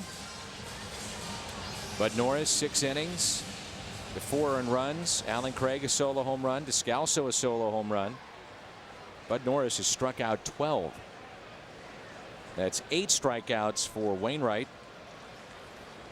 Here's Castro, who picked up the first base hit for Houston in this ball game back in the 5th.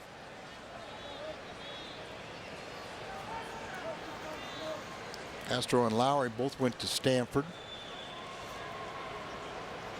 Saw where the #1 draft pick, the young man out of Puerto Rico, will be here tomorrow night. Astros overall #1 pick, and has verbally agreed to sign with the Astros. Also #1 in his high school class academically. Great scores on his SAT. So they felt it was not only what he could do on the field, but his makeup that added to it. Only 17. They feel that he can be in the big leagues by the age of 20. The pitcher, Jay Happ, tomorrow went to Northwestern.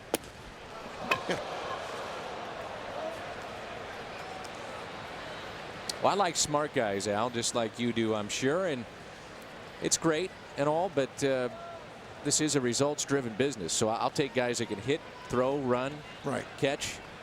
And then all the other stuff is good too. Yeah, the instincts. Right. Baseball instincts. But if you got the smarts on top of it, it helps. Yeah, it helps.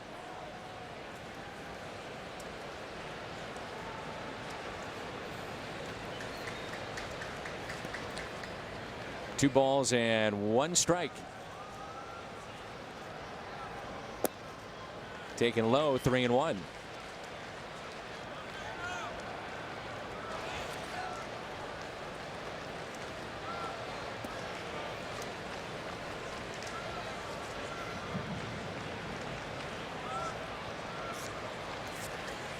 Victor Marte is warming up, but won't be needed. Liner and pass for Kyle into center. The tying run will come to the plate. Jason Castro has hit the ball well 3 times tonight. Line drive to right and 2 base hits.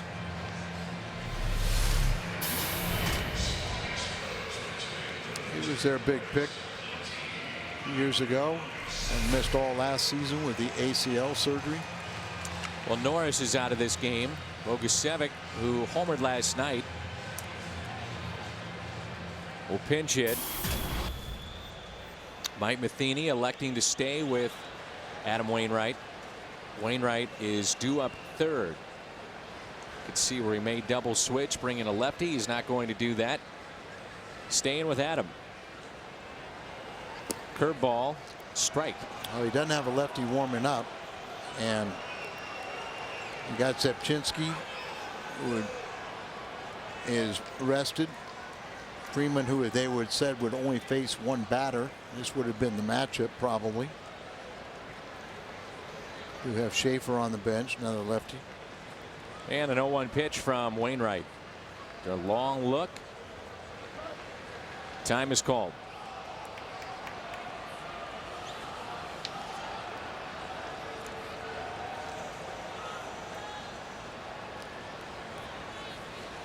Bogusevic signed as a #1 and for the Astros in 05 as a pitcher out of Tulane University. And then after a couple of years, they turned him to make a hitter. We've seen his arm in the outfield. He has a good arm. Do you remember the name of Jason Lane? Yep. Lane was a guy that was part of their teams that made it to postseason play, and now he is a pitcher. Yeah, big power, but didn't make enough contact. Adam Lowen, another one of those stories of guys that were top picks as a pitcher, now trying to make it as a position player. There's a liner and a base hit. Run will score. That's Wallace. So Matheny electing to stay with Wainwright against Bogusevic, and lefty comes through with a base hit into center to score the run to make it 4-2.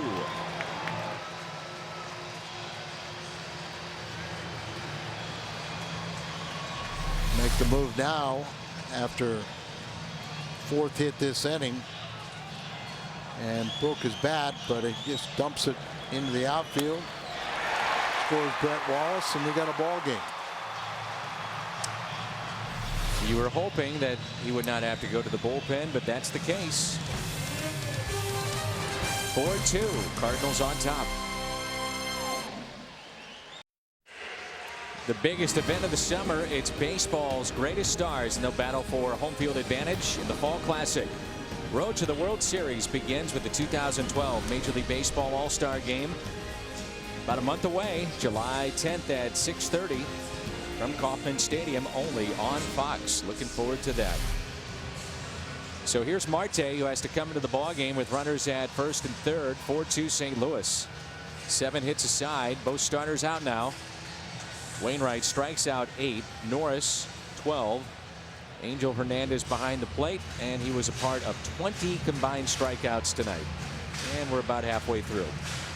Marte, fan 2 in an inning to third last night. His last 2 appearances, he's been scored upon. But they kind of like him in this role to clean up an inning, come in with men on base, and get out of it.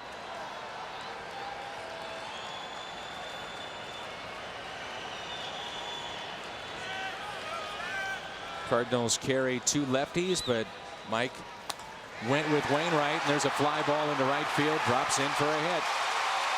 Altuve with the base hit. 3rd time he's been on base, reached on an error, and now his 2nd hit, and it's 4-3. RBI number 19. And Marte, see Molina set up away. The ball comes back over the middle of the plate a little bit, and just a good piece of hitting from a good little hitter. Drives in his 19th run out of the leadoff spot. They feel Marte is one of those guys that's capable of getting left-handers out. Remember Freeman, they feel that they can only use him for one batter. Tonight he's pitched an awful lot lately. Zipchinski is definitely available, but has struggled a little bit of late. I'll take Zipchinski against just about any lefty. It's against those righties and extended innings that he's run into problems. Yep. Well, let's face it, right now the bullpen has not been pitching very effectively, so you go with Adam Wainwright, one of your veterans, but you just don't get the innings out of Adam right now that we will eventually. Popped up on the infield. Descalso's got it. The Astros coming back. They pick up 3. Cut the lead to 1 as we head to the 7th.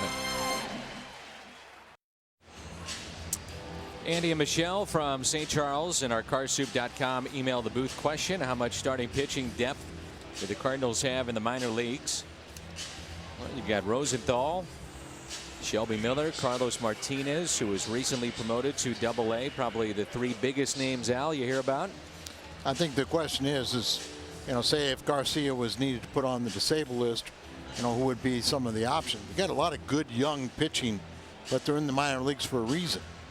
And so it is a real interesting question. Do you go with somebody like a Lance Dixon that is probably short at the major league level, but he's got a little bit of experience? Or do you go with a young Shelby Miller, who ideally you'd like to leave him at AAA at least for the entire year, and then maybe expose him to the major leagues in September? So that's an interesting question, and we may find out in the next 5 days. Chevy called to the pen, and this is the new pitcher, Xavier Cedeno, who was in the Rockies system and was in the world of being a minor league free agent, and now here he is in the big leagues. Thought his time was up. He's from Puerto Rico and now pitching for Houston. Astros had seen him pitch a couple of times at Double-A. They invited him to minor league camp in Kissimmee, Florida for spring training. And even though he was out of professional baseball, phoned in ring for over a year, here he is back in the big leagues, and they like that he gives him a little versatility with two lefties, Wesley Wright being the other. Well, he's appearing for the 6th time here at the big league levels. Lefties are 1 for 3 with a home run and 2 base on balls. He's had better success with righties there, 1 for 5, but he did get a September call up last season with Colorado, and he pitched a whole season in Oklahoma City where he posted a 2-0 record with a 0.42 ERA, 1 save, and 17 relief appearances. Held lefties to a 1 for 34 average. Well, this is what they talk about, the slider. Well, we see it here. There it is. Against lefties, it can be very, very tough. And what caught their eye for the Astros was that he was the opposing starting pitcher. He'd been a starter his entire career, and he had 9 consecutive strikeouts in one game, 14 total against one of their minor league affiliates. And so as they were looking at the numbers of their own guys, they saw that, and that'll stand out. 14 strikeouts, 9 consecutive, 1 shy of the Texas League record. So they went and took a look at him, and what they've done is really worked on his slider. They said, okay, you can be effective and throw this for strikes against lefties. You may have a shot, but we're going to put you into a relief role, so get used to being a reliever. So couple that with, you know, the two things, relieving and the slider, and here he is in the big leagues. Well, it's a little bit like we talked about last night. You know, it's a good way to bring up a young player is to expose him in the bullpen. You can kind of control his exposure. You know, if you don't overexpose him, but right now he's coming in and he's facing some AAA players. And here he is, Al, a guy that, as I mentioned before, out of baseball, minor league free agent, clearly not on the radar as a top prospect, but did enough, 1 game, to impress the Astros enough to take a flyer on him, and it's paid off. You know, you look at him, he's not very big, but because he's left-handed, somebody will give him an opportunity. If he were right-handed, he would have no chance, and that's an injustice. 31st round pick of the Rockies in 2004 out of Puerto Rico.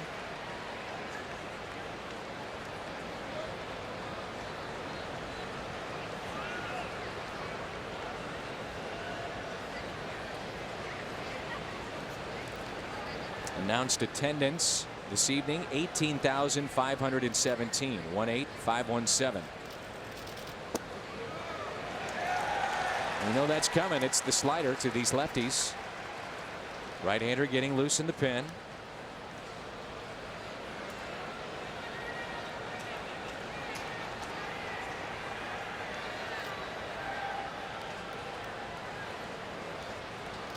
Shane Robinson on deck. Here's the 2-2 pitch. Slider. Altuve. 2 outs.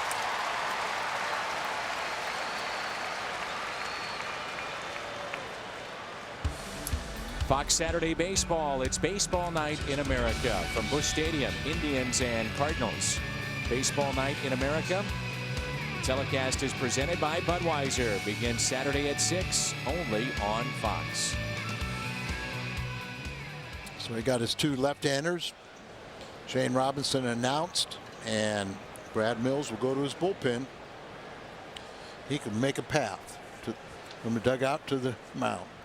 Again with Bud Norris, first Astros pitcher to strike out 12 and not walk a man. We'll tell you about the change when we come back. Rodriguez coming in. A young Cardinal fan next to the Astros fan there. He's waving, hoping that Nana and Papa are watching tonight. Mom and Dad.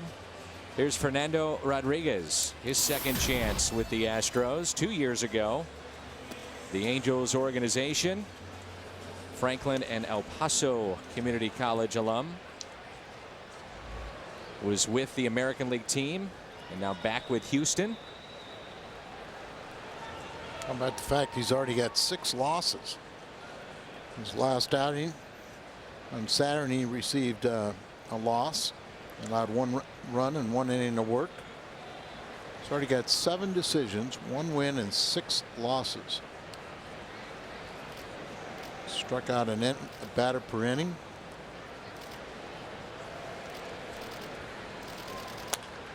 First pitch, and Robinson pops one foul. 18th round pick of Anaheim in 2003. And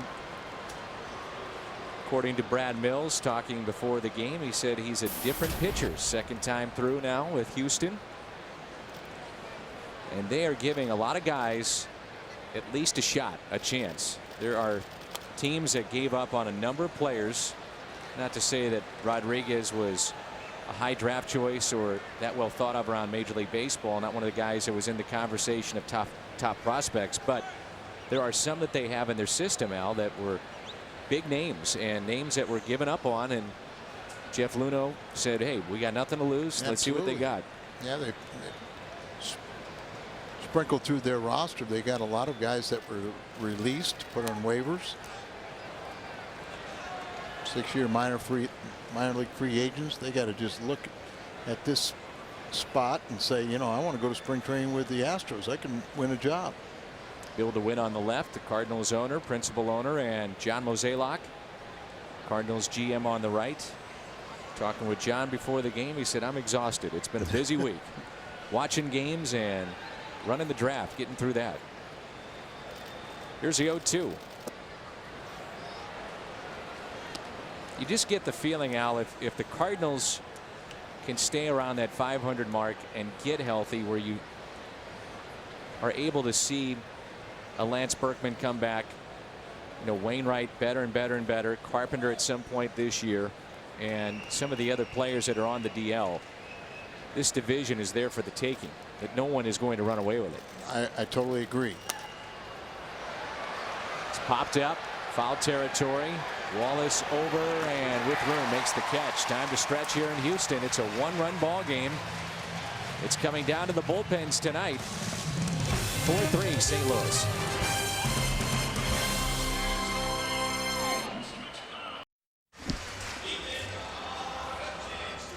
Alan Craig is our Schnucks difference maker. 2 for 3. Solo home run. A single, 2 RBIs. He has just been all production when healthy this year. Eduardo Sanchez, important inning for him and for the Cardinals, with a 1-run lead as we move to the 7th inning. Sanchez, this is a really good test for him because he has electric stuff. It's a case of just trying to harness his very good fastball. He's got a swing and miss breaking ball.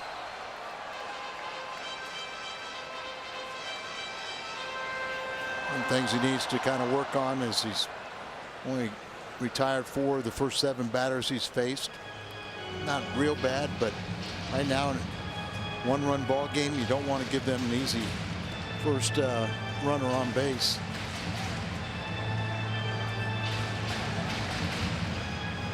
You look at his last few games, been doing a good job and gaining more and more confidence. And this is going to be a good test for him right here, Dan. Absolutely. Fernando Martinez, then JD Martinez and Chris Johnson. You see the stuff of Sanchez, and it is eye-popping at times, especially his slider that'll buckle the knees of a right-hander. He throws in the mid to high 90s. Good movement. There's that very good pitch, breaking pitch that he possesses, and now he's got him in the hole, 0-2. He kind of hides the ball well of the windup, and then he kind of explodes towards the hitter. And you kind of think that he's sneaky fast with the fastball at a high octane, and then that breaking ball, he stays on top of it. He does a good job with it. Here's a ground ball to the right side. And there's one away.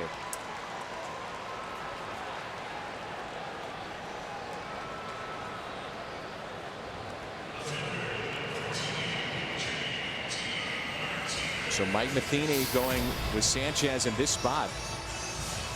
And Mike was talking the other day that there's really not any defined roles. He'd like to see guys take some of these roles and run with it.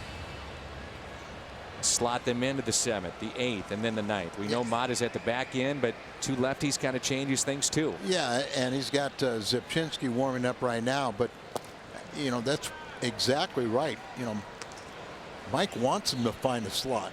He wants to have them define themselves, but right now, through the inconsistency, they haven't allowed him to determine who that 7th and 8th inning guy is. 1 ball, 1 strike. And again, it comes down to control for Sanchez, and they want to see his walks come down. 1-1 pitch. Just blew it right by him at 97. We saw him make his debut last year. Cardinals were on the road as Zipchinski and Boggs are getting loose. At that time, they had Augenstein and Talent. And both those pitchers were hurt. Salas came up, was tremendous, and we saw the emergence of one Eduardo Sanchez. We're like, whoa, this guy's pretty good. And you kind of just thought they were going to wear out. He and Salas. Fastball away. See if he can't hit his spot. 2-2 hits his spot, and it's spoiled. 97. You don't get around on it.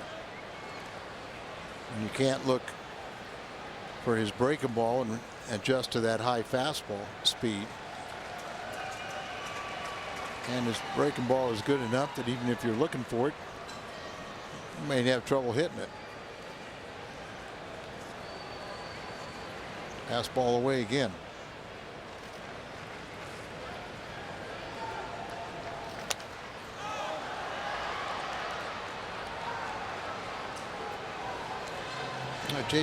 JD Martinez is the guy they're trying to really make him understand. You know, he got off to a really good start, and then they started pitching around him, and he started chasing and getting himself out.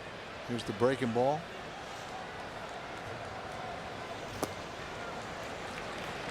See that one? He never gave himself a chance as he just went sideways with it, never went towards the plate.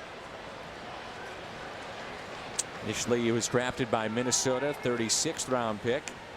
Went to college. He's from the state of Florida. Fastball. And he walked him. 1-out walk, and he loses him.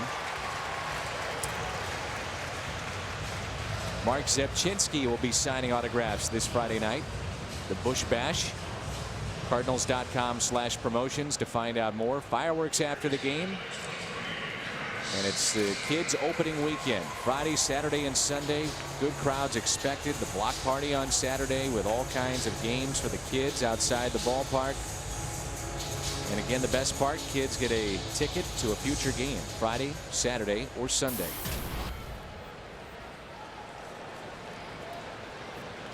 Chris Johnson, triple. Run scored in the 6th. Struck out in the 4th.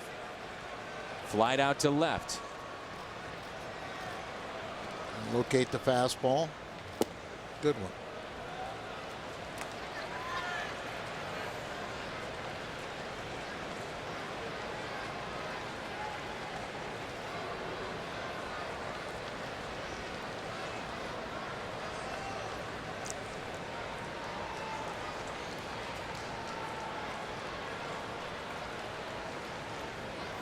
Fastball away. Well, you can throw it down the middle sometimes and get away with it when you throw 96 with movement. Exactly. And got these young hitters going up guess hitting. I think that was a prime example, that last pitch. Fastball away. See if he hits his spot. The 0-2. Here it comes. 97 missed outside. You know, part of his windup is deception, but you can see how he just peels off and doesn't continue to drive towards the plate. So it kind of falls off towards first base side, and that pulls that pitch, whether it's a fastball or breaking ball, outside with it.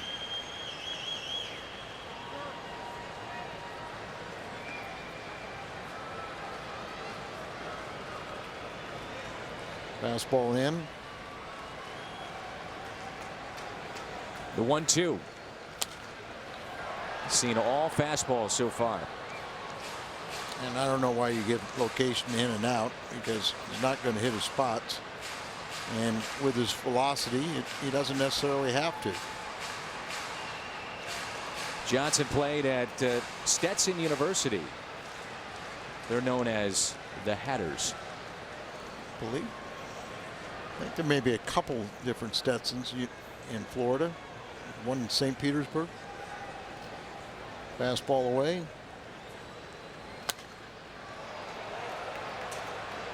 So the question becomes, Al, he's going all fastballs here. Why is he doing that? Why isn't he showing at least a slider? Maybe just at least show it in the at bat. Well, one, Johnson hasn't caught up to it yet. But I understand what you're saying. But whether the scouting report says the only thing he's going to hit is a breaking ball, I don't know. But we've always said he's a swing and miss. They shouldn't be afraid to throw it. Now they are going to throw it. The breaking ball. The 1-2 in the dirt.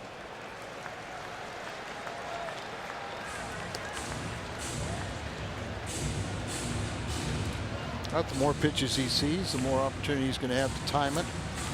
I think the point that you're making is probably right on. If he's not catching up with the fastball, then you maybe get under the slider. It's flat, slowed down a little bit. He catches up to that, knocks it out of the park. Speed up his bat. Now they want a sinker.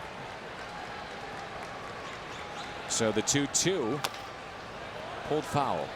The sinker's only 95. Only 95.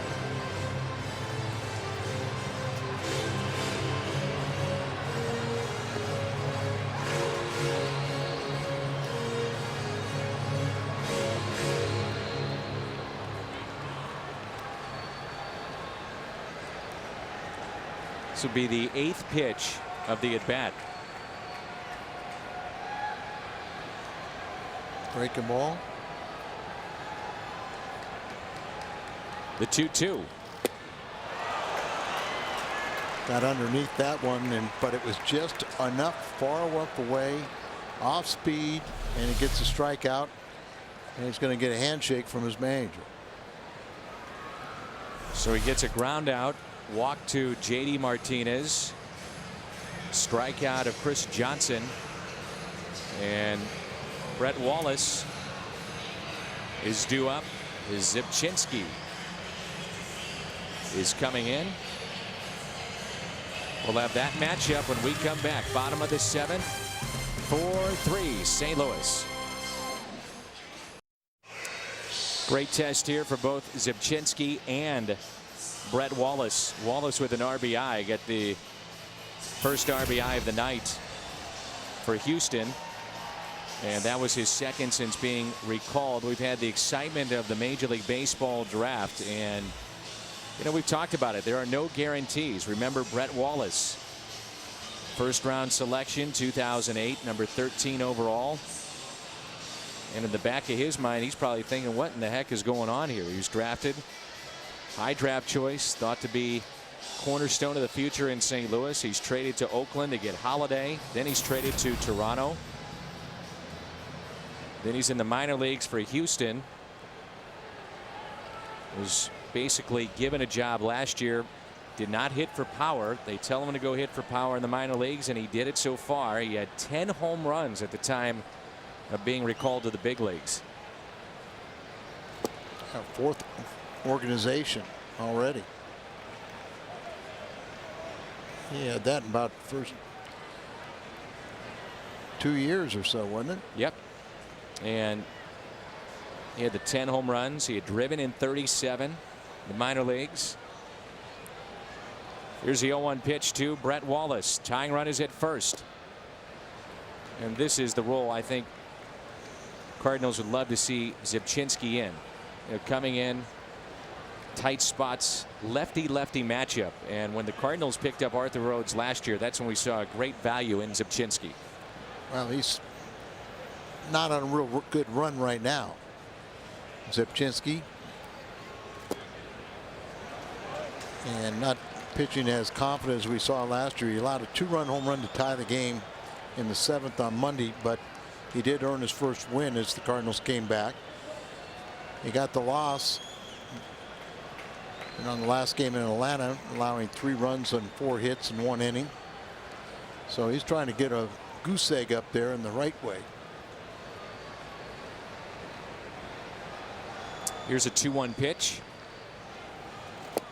But again, I think the point, though, Al, is that you want to see him get these situations under his belt. This is where he has to make his living in the big leagues right now, and that's getting these lefties out. Right, because at least this year, last year he did a great job with lefties, 163 batting average, 37 strikeouts, but he's really can't get right-handers out this year. He used to just, he was always pitching ahead in the count.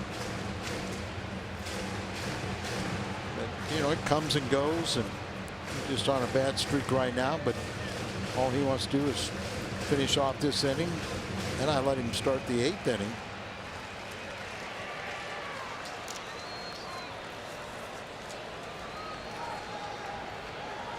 The 3-2 pitch. Wallace, ground ball. Descalso trying to avoid for Kyle, and Wallace is aboard. That's the way things have been going for Zipchinski. He gets the ground ball, does not get the out. Right over the mound, that makes it difficult for the middle infielders. Descalso fields it, but kind of has Kyle bump into him, and now because he can't get right-handers up with a left-hander on deck, Mike Matheny's going to make a pitching change.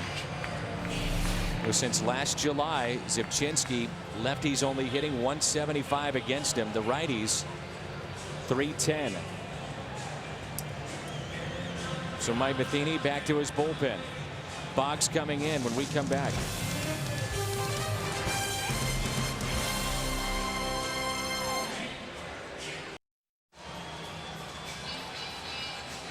Back at Minute Maid Park, where the roof is closed tonight. Warm evening for baseball. Close that roof. It cools it down just a bit. Still warm inside, and it's runners at first and second. A warm situation for Mitchell Boggs here. 25th appearance, 2.19 ERA. Justin Maxwell at the plate. Now, one of the things they've talked about here with Boggs, mechanical adjustment, getting more back on his back foot, back leg, more of the weight back there, and then exploding towards the mound, not twirling off the mound, and also raising up his arm ever so slightly to try to get on top of the baseball. A lot of it has to do with, as you say, sitting on that back leg more, and that gets him driving towards home plate, where at times he was spinning off. Then his arm will be dragging, so he won't have the command. A lot of fastballs will be up and taken off out of the strike zone. The breaking ball was a lot flatter.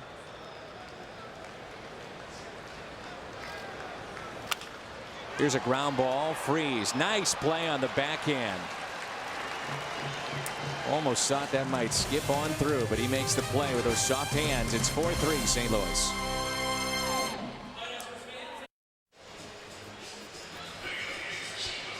Welcome back to Cardinals baseball on Fox Sports Midwest. Let's go to our studio. Jim Hayes standing by with our Bommarito Sports Update. Jimmy? Dan, thanks. Reds and Pirates. Aroldis Chapman on the mound trying to close the game for the Reds, facing Rod Barajas, and Chapman blows him away. The fireballer still has not given up a run.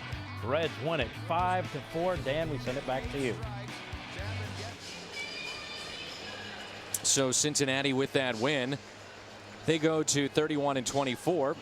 Cardinals trying to go above 500 with a win. New pitcher. These Cardinals will face this right-hander. who stays in the game, excuse me. And the Cardinals will have the top of the lineup in Rafael Furcal, Descalso, and Beltran. It's been a while since the Cardinals have had a hit or even a base run. A strike at the letters to Rafael Furcal. He struck out, singled, and also grounded out to second.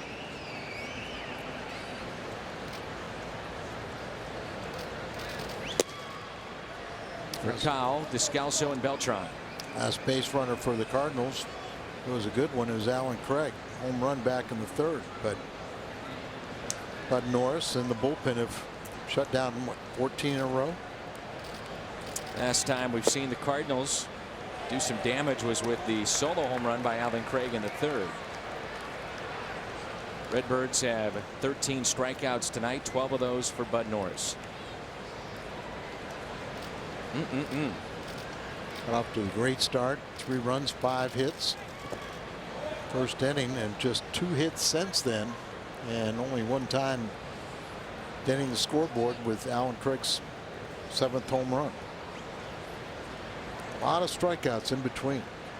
Last night we saw David Carpenter, the former Cardinal catcher, hard throwing right-hander. So Wilton Lopez, Wesley Wright, Cedeno in this series. Furcal bounces it to short. 1 away. As many believe, the way Brad Mills uses his bullpen, later on in the second half, we'll be looking at a whole new relief crew as they'll be going on fumes. There's a lot of managers that could say that too. Another reason why Jeff Luhnow should just keep on looking those waiver wires. Find some fresh arms. Here's Descalso, who is homered. He had words with the home plate umpire tonight. Then again, who hasn't? 0-1 pitch. Strike 2. But you learn. And he did it in a polite manner. His words with Angel Hernandez as he stayed in the game. I was going to say, for all we know.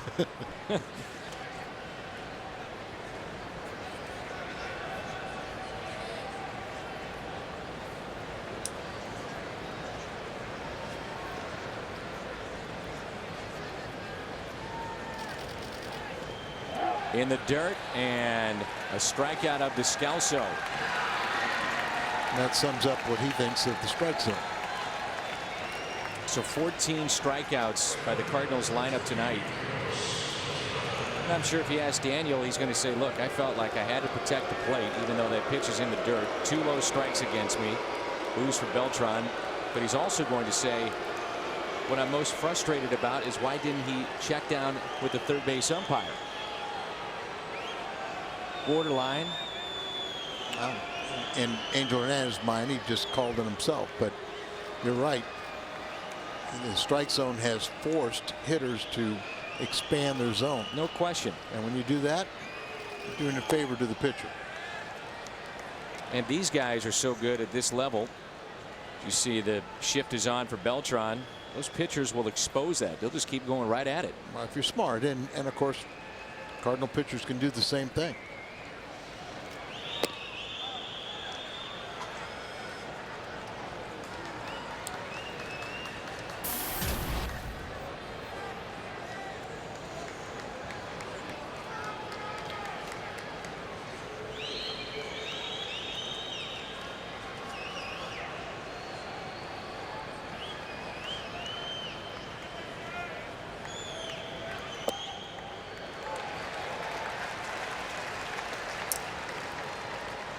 Fans have never really forgiven Carlos Beltran for leaving Houston. Put an offer of $100 million on the table for him to stay. Oh, I talked to Carlos about it, and he said he enjoyed his time here. He wanted to stay, and he said money was not the issue. What he wanted was a no trade clause. and they refused to give him that and signed a bigger deal with New York. And what he feared was he didn't want to see, in a few years down the road, that his teammates, retire or break him up and start scattering them elsewhere. Exactly what they did. Kind of like what they did in New York, you mean? And that's why he left too.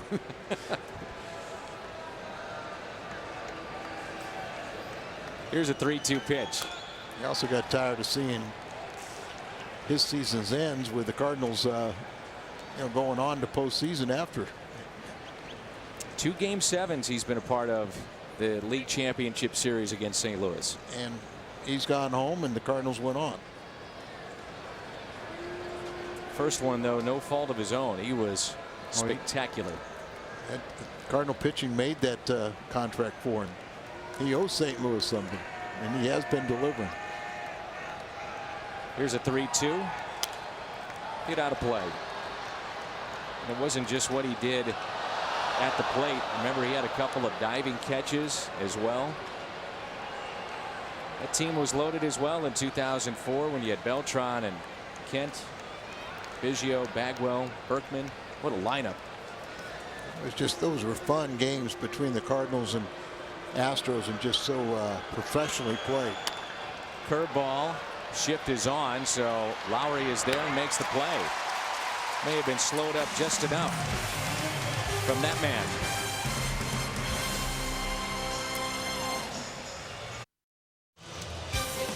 Cardinals baseball from Houston is brought to you by Budweiser. Great times are waiting. Grab some buds. By Taco Bell. Live Moss. And by the state of Missouri Tobacco Quit Line. Call 1-800-QUIT-NOW. Al Raboski, Pat Paris, Dan McLaughlin with you. Tomorrow we wrap up the road trip. And away we go in St. Louis on Friday night with Cleveland in town. 4-3 Cardinals here in the bottom of the 8th. Boggs, a 95-mile-an-hour pitch for a strike. This would be a big lift to Boggs in the ball club if he can have this good 8th inning, set it up for Mott in the 9th. Mitchell came in and got the final out in the 7th inning. This is where I think Mike Matheny really wanted him to solidify and win this role, and he has the stuff to do it. Got off to the good start and then kind of took a little detour, and hopefully get him back on track. And really, that was the thing. They saw that spring training, in his mind, kind of a new life for him, because at times he would be buried under Dave Duncan and Tony La Russa. Mike Matheny likes his stuff. Derek Lilliquist had him in the minor leagues, felt that his stuff was very good. So the idea was, hey, clean slate. We'd like to see in the 8th inning. Started out that way, but hit a little bump in the road. Another slider.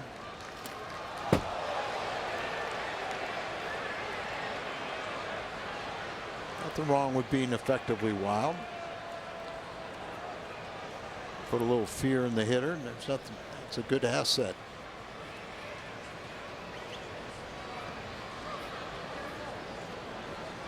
Hit Maxwell in the kneecap yesterday. Then you throw that pitch there, so people think, well, this guy doesn't have that good control. I better throws hard. I better be careful.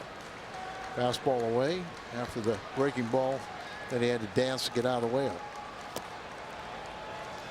Okay, that's the pitch that it's almost just wasted. It doesn't have any effect. Instead of driving towards the hitter, he spins off it, and then the arm is dragging, and it just kind of, it's 95, but it doesn't sell anything because it's out of the strike zone. Ground ball off the glove for Kyle, who was playing towards second base. So he was not at straight up position. Castro is aboard. You wonder if Brad Mills would go to his bench, Al, and maybe look for more speed at first base. Castro is a guy that was involved in a terrible collision earlier this year off the glove of Furcal. Matt Gamble just smoked him, and he really hasn't been the same since. Yeah, they're looking in there right now. Bobby Meacham, the former Cardinal #1 draft pick, the first base coach, and looks like he's expecting to have a pinch runner show up. Now they are playing with a shorter bench because they have an extra reliever in the bullpen. They have Schaefer on that bench. He has great speed and a base stealing threat. Marwin Gonzalez. Not Marvin, Marwin with a W. He's a switch hitter.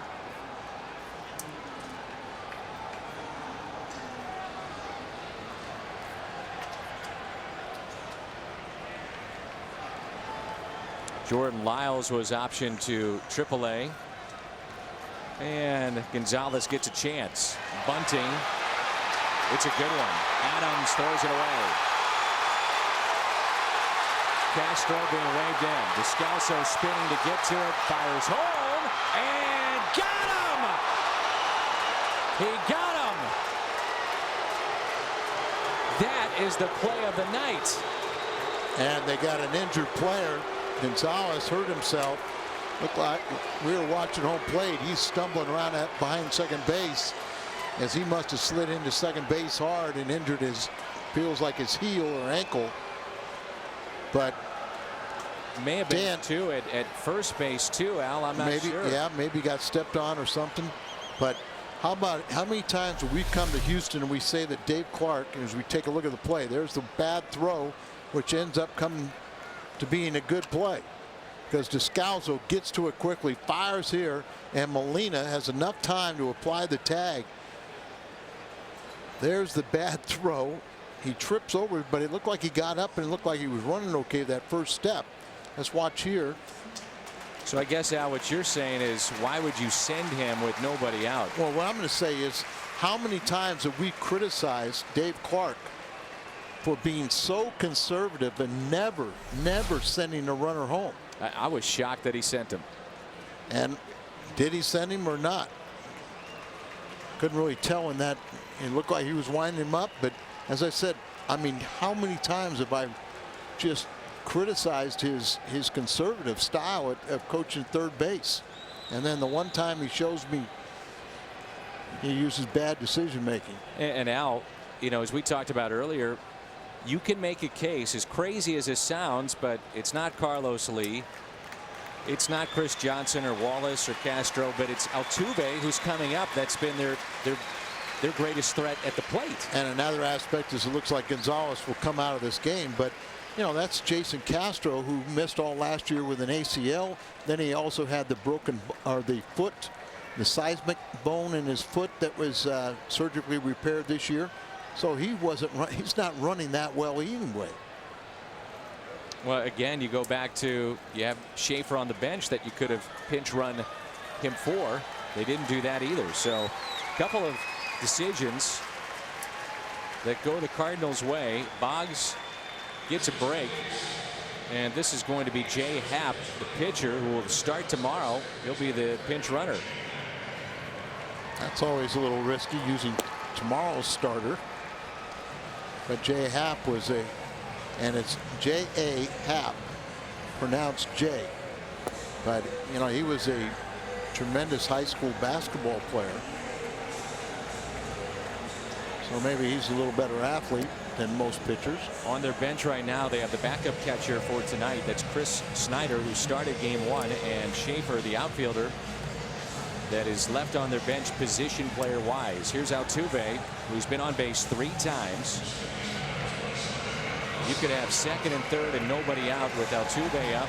And now you've got a runner at second, your pitcher for tomorrow night, and 1 down. They forced the issue, try to tie it up. It backfired, and now Boggs, let's see if he can make him pay. Third error by the Cardinals tonight. Now you also wonder in the back of Mike Matheny's mind if he has seen enough with Boggs to go get Mott right now and say, let's make this a 5-out save. He's done that before. 3 Astros that we talked about could give the Cardinals fits, and all 3 have done their job. Norris with 12 strikeouts, 2 shy of his career high, the most he's ever had against St. Louis. Altuve, we already got an RBI. He's got 2 hits again tonight. He had 4 last night. This kid is more than likely, is going to put the ball in play. Here's a fly ball into right. Tie game if the runner was still there. Beltran makes the catch and fires a seed to third base.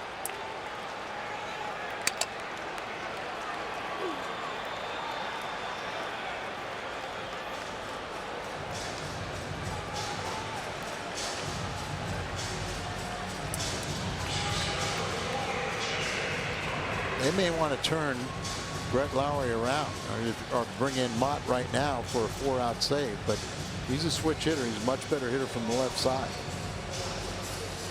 Mike's going out there, and I look out, and it's Jason Mott warming up. Tyler Green is coming in to take over at second base, and Jason Mott will be asked to pick up another 4-out save.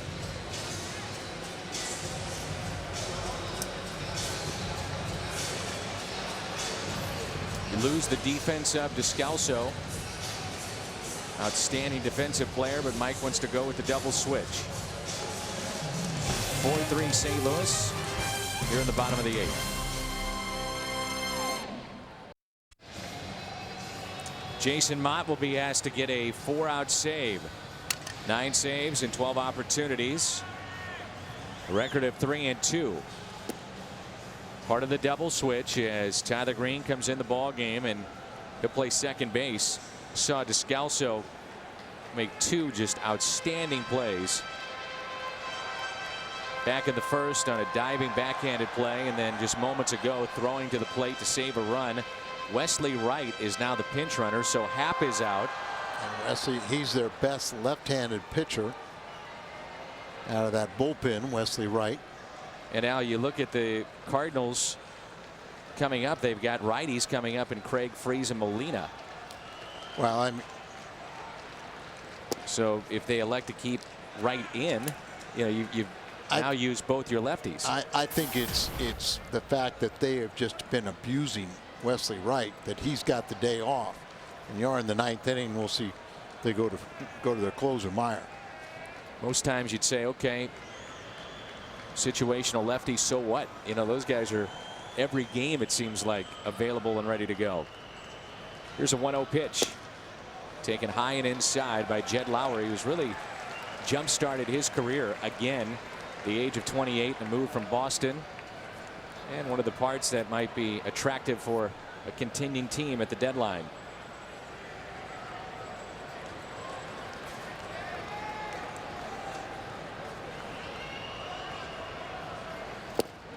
Strike at the knees at 97. Lowry's been fighting that strike zone all night. And it's not just Cardinal hitters. It gets in the head of all hitters that go to the plate. And we will say that some of the times players are complaining about pitches that are strikes on box strikes. 2-1 pitch. Missed in at 98. And there's a lot of times they have been balls, but it's been consistent for both sides. They're complaining.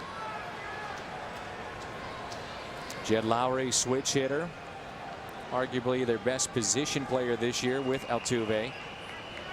Injury prone though when he was in Boston. That's it, trying to keep him on the field. And a walk.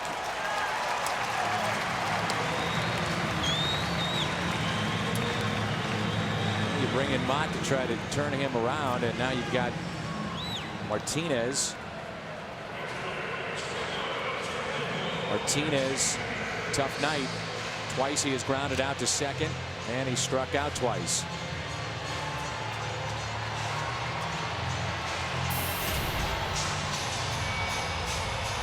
Batting .071.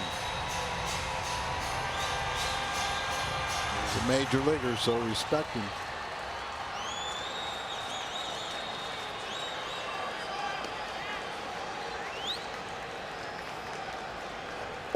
Fastball at the knees at 98 from Mott.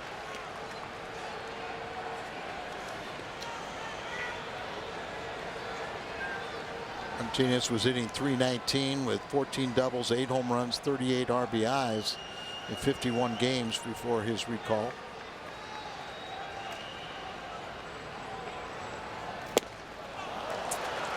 Well, that pitch right there, not many big leaguers are going to catch up with it. 98 in on the hands. And there's another. Martinez was once a top prospect in the Mets organization, and he was claimed on waivers by Houston January 11th this year. So you can see they're scattered throughout their roster, guys that other teams gave up on.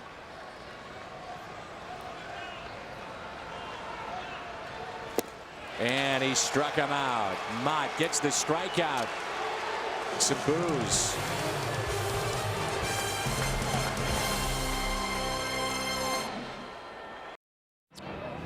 Going to the ninth here in Houston. Cardinals with that 1-run lead. Immediately following, of course, it is Missouri Lottery Cardinals Live. Jim Hayes and Rick Horton in studio breaking down Daniel Descalzo's big night. The mystery of Bud Norris deepens, a little mic'd up as well.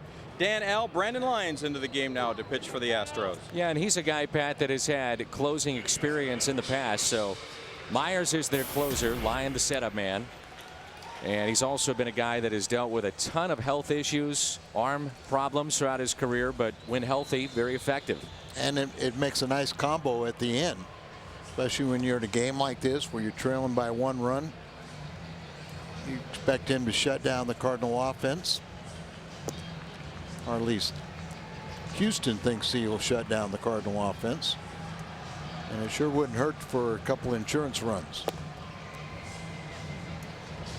Idea was when they signed him, he would be the closer. Then injuries hit, and he will deal with Craig, Freese, and Molina. He's in the 2nd year of his deal.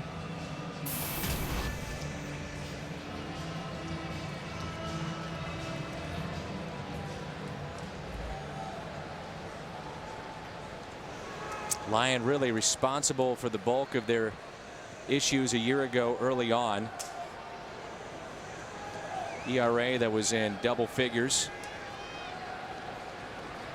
And right now a very key piece to their bullpen. His health, trying to win some of the games if they can late. Well, he had a lot of trouble last season with the right bicep tendonitis, partial rotator cuff tear, and again on the disabled list for the bicep tendonitis.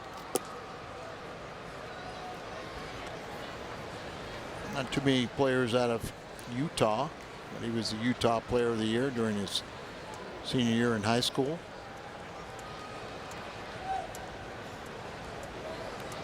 Here's a 2-0 pitch to Alan Craig.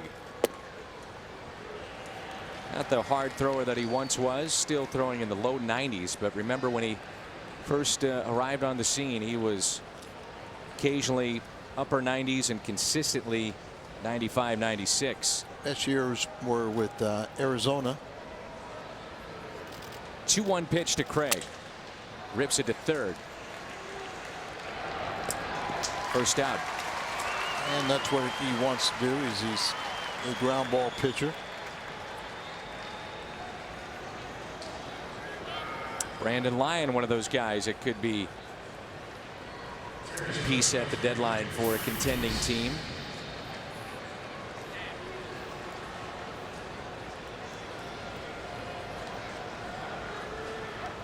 $15 games for Houston last year, 13 1/3 innings. Gave up a staggering 17 runs on 27 hits. Yeah, but like I said, he was hurt last year. This year a little better, 0-1, but 2.53 ERA in 22 games.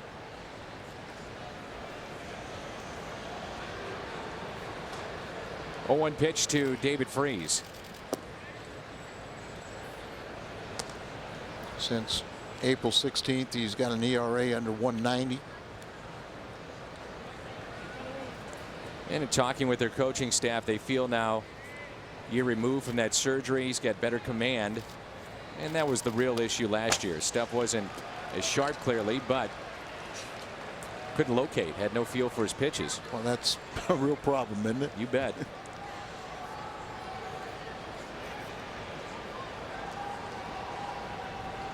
They went into this camp with Myers and with Lyon.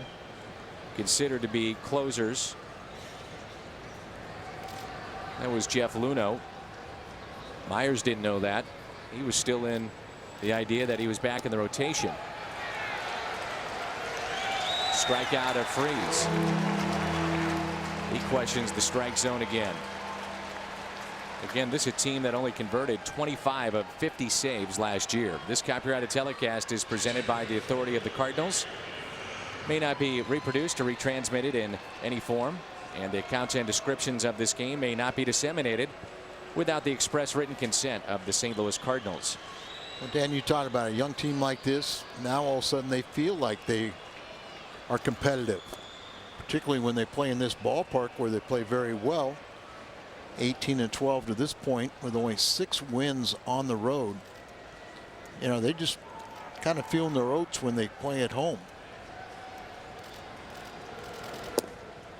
Strike to Molina.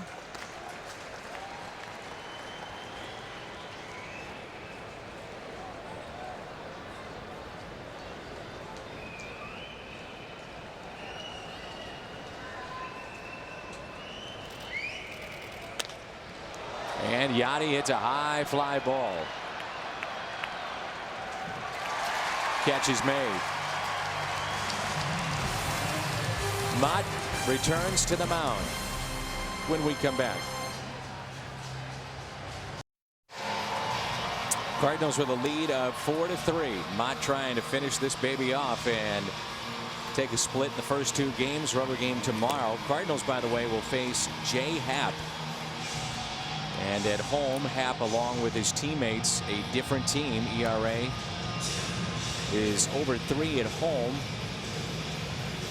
We saw Norris with a 1.69 ERA at home. The Cardinals got to him early. They had to. He struck out 12.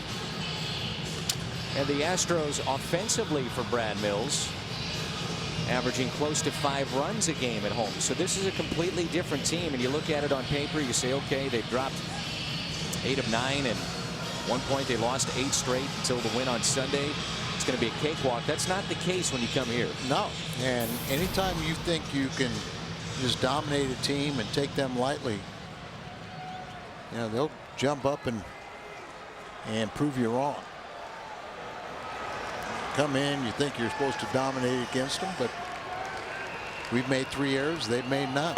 They've struck out 15. Cardinals got 5 of their 7 hits in the first inning.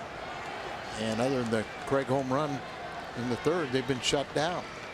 Here's a 1-0 pitch. JD Martinez at the plate. Martinez has singled and walked, and twice he grounded out. Once to third, the other time to short.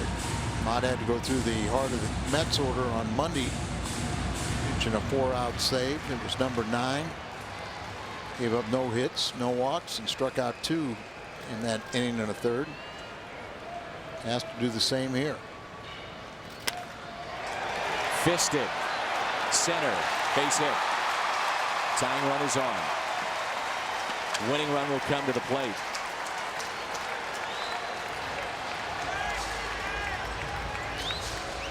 And a little dink like that gets things started.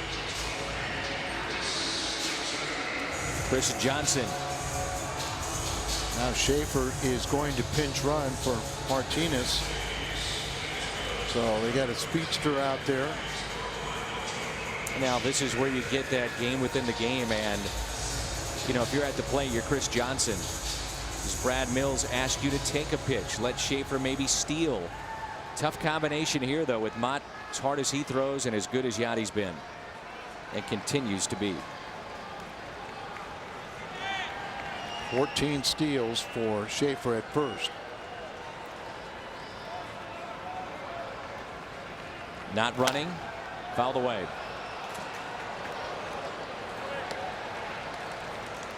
The other aspect is also asking him to maybe drop down a bunt. He has tripled tonight and scored back in the 6th. But you give up that out. Would you want to do that? You know, he's your 5th place hitter. He's one of your RBI men.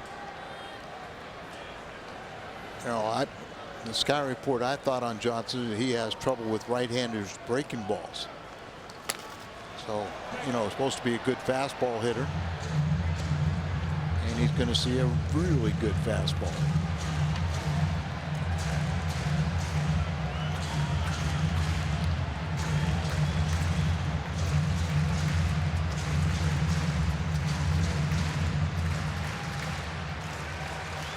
This team is young, and man at the plate considered now one of the veterans.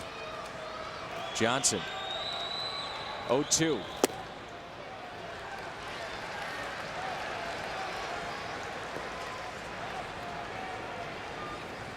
Dave Clark flashing signs. Do they mean anything? Or is it just to put it in the defense's head that something may be on?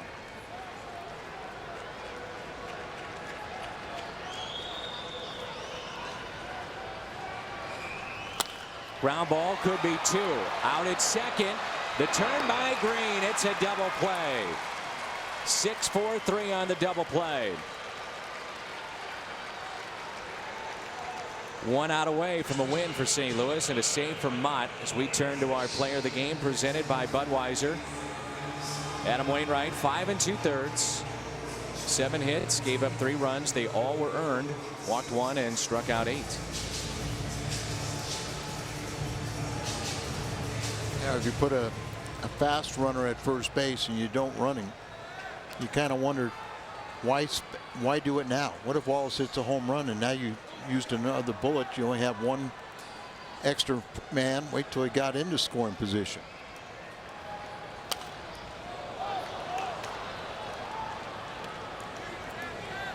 Pitch at 97 to Wallace.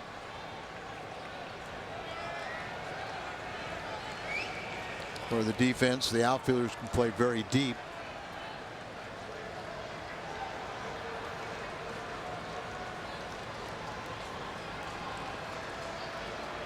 Even the infielders with Wallace running can play deep in the infield.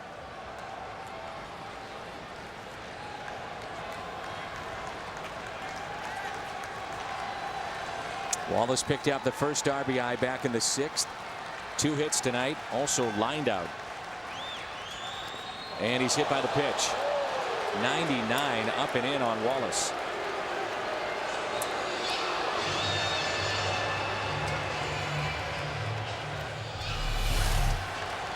Trying to go up and in, and he gets it.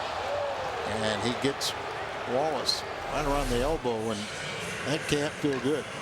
Bobby Meacham, as I said earlier, a former #1 draft pick of the Cardinals, he just gave the signal to Brad Mills that he was okay. Make sure a little toughness in Wallace. Now Justin Maxwell.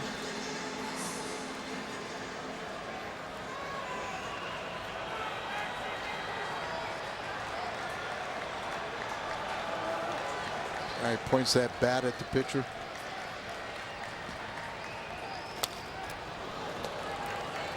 Takes a very good cut on that first pitch at 98. You can see he's just a very athletic looking individual.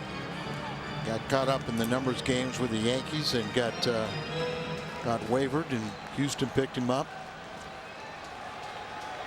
Seems like their scouts got to look at the waiver wires when they're looking for the amateurs.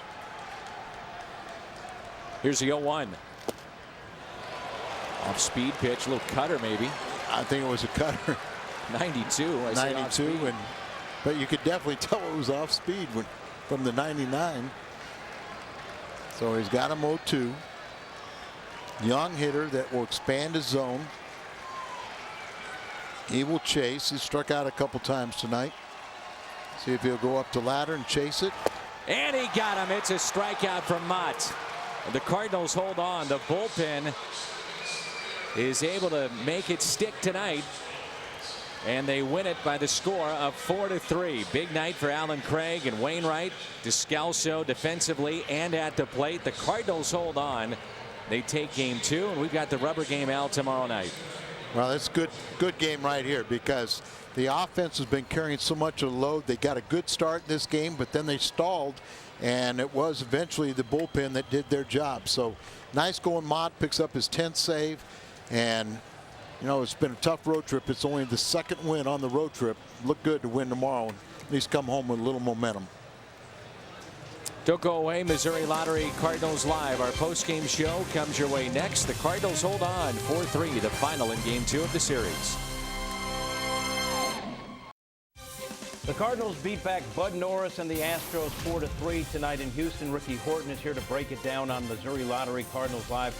And Rick, this one looked like it would be a little easier than it turned out to be. One of my favorite D-Day movies is The Longest Day, and that's what this game turned into. This was a long game. It wasn't really played that well, but the Cardinals pick up a win, and boy, they needed one desperately than a tough road trip. Much more from Rick coming up. Plus, after last night's frantic comeback fell short, the Redbirds looking to jump on the Astros today. They'd have to do it against their kryptonite Bud Norris.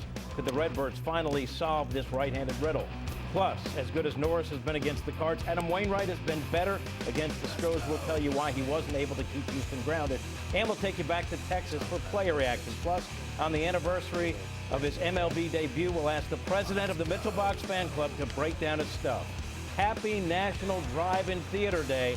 So hop into your car with your sweetie, lean back, because Missouri Lottery Cardinals Live is coming up next.